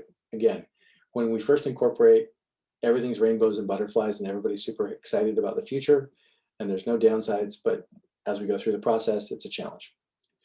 The last note there is just when you know you have HR changes, as the CEO and founder, I would encourage you to make those changes quickly versus making those changes slowly.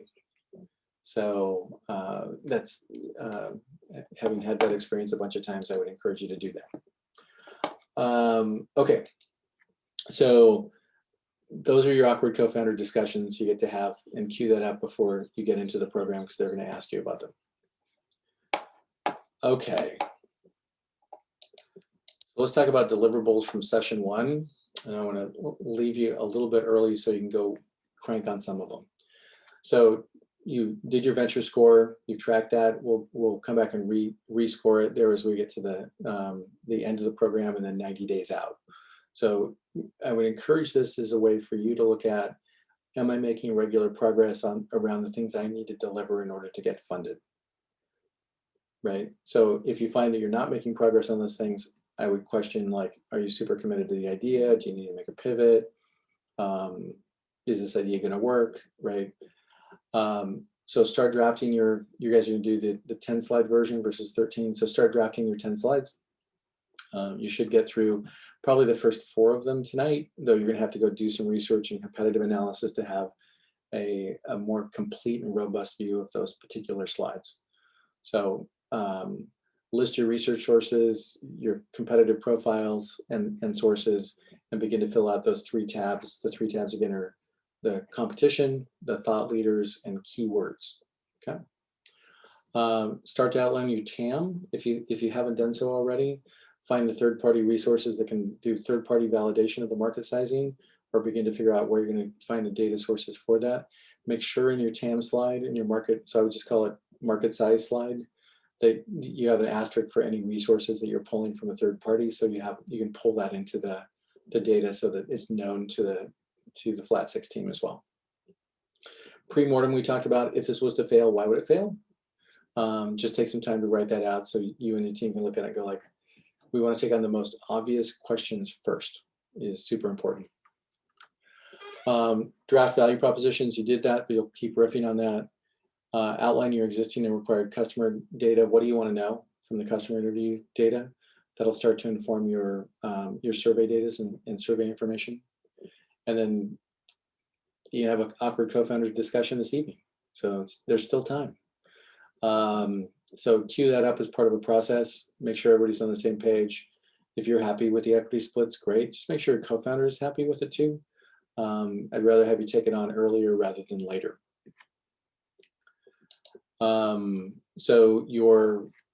So title slide, you should be able to get to. Problem solution, we should be able to get to today.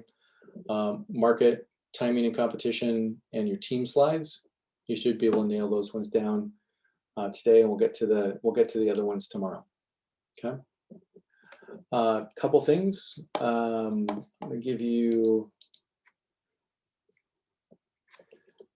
There's a free excerpt to the book. I'll post this in the chat window. If you want to get a preview for the 14 revenue models in advance of tomorrow's, you can download the free excerpt from the book there at that link. Feel free to do that. And then that is really it for today. What questions do you have as we wrap up and I send you off to go do tasks? I've got a question, Dave. Yeah. That pertains to the vested equity. What's a no cliff vested equity option? What's a cliff? No cliff. So typically no cliff is, so a cliff option grant is, so my vesting schedule is usually a 4-year vesting schedule with a 1-year cliff vest, which means I need to be there 12 months before I get my first grant of 25%.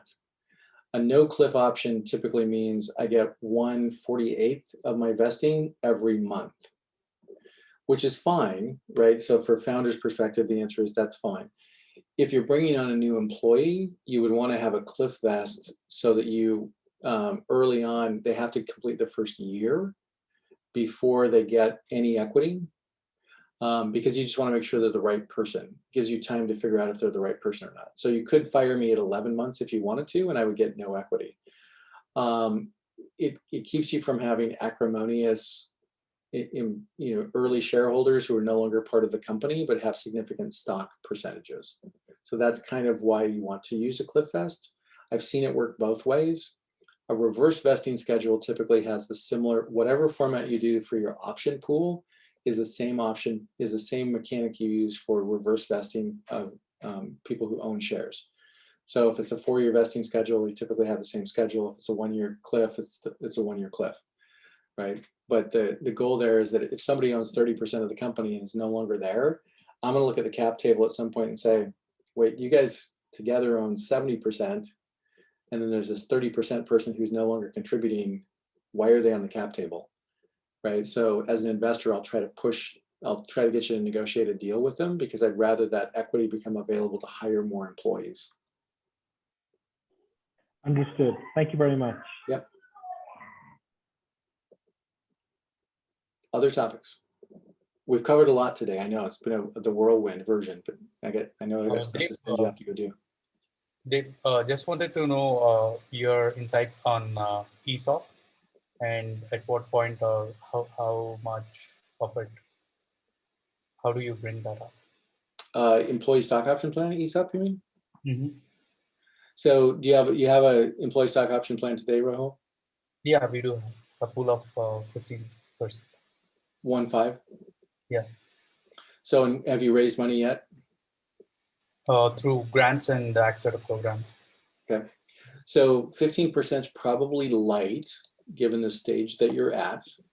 So you probably should be closer to 20%. Before you do your next round of funding, I would probably look at raising that percentage before that. So all the investors are going to want you to take the dilution, for you all to take the dilution before I put new money in. So as you go to look at do your next round of funding, or you leave it as is, you deploy that capital, and then the next round of funding, you come back and say, we need to go up 10% again. But typically in the earliest stage where you haven't raised institutional money yet, it's typically in the 20 to 25% range. And it's typically going to new employees.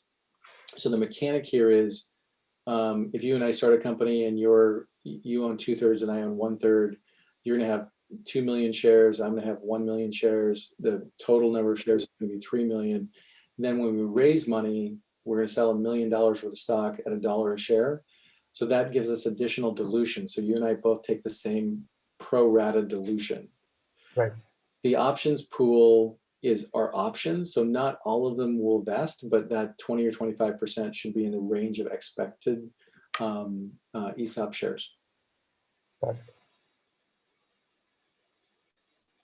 So Dave, actually we had 20% actually and have given out to early employees. So right now it's 50. Yeah, so in this, before you do the program, you probably won't change it, but before you do the next round of funding, you probably will change it and ramp it back up based on the number of shares available. Got it. Every time you do a subsequent round, it ends up, you level up a little bit, but you level up to a smaller number. So it's like 20%, 15%, 10%. So each subsequent round of funding, you'll level it up a bit, but it won't be as much as the original. Got it. Got it. Other questions? All right, I'm gonna hit the stop recording.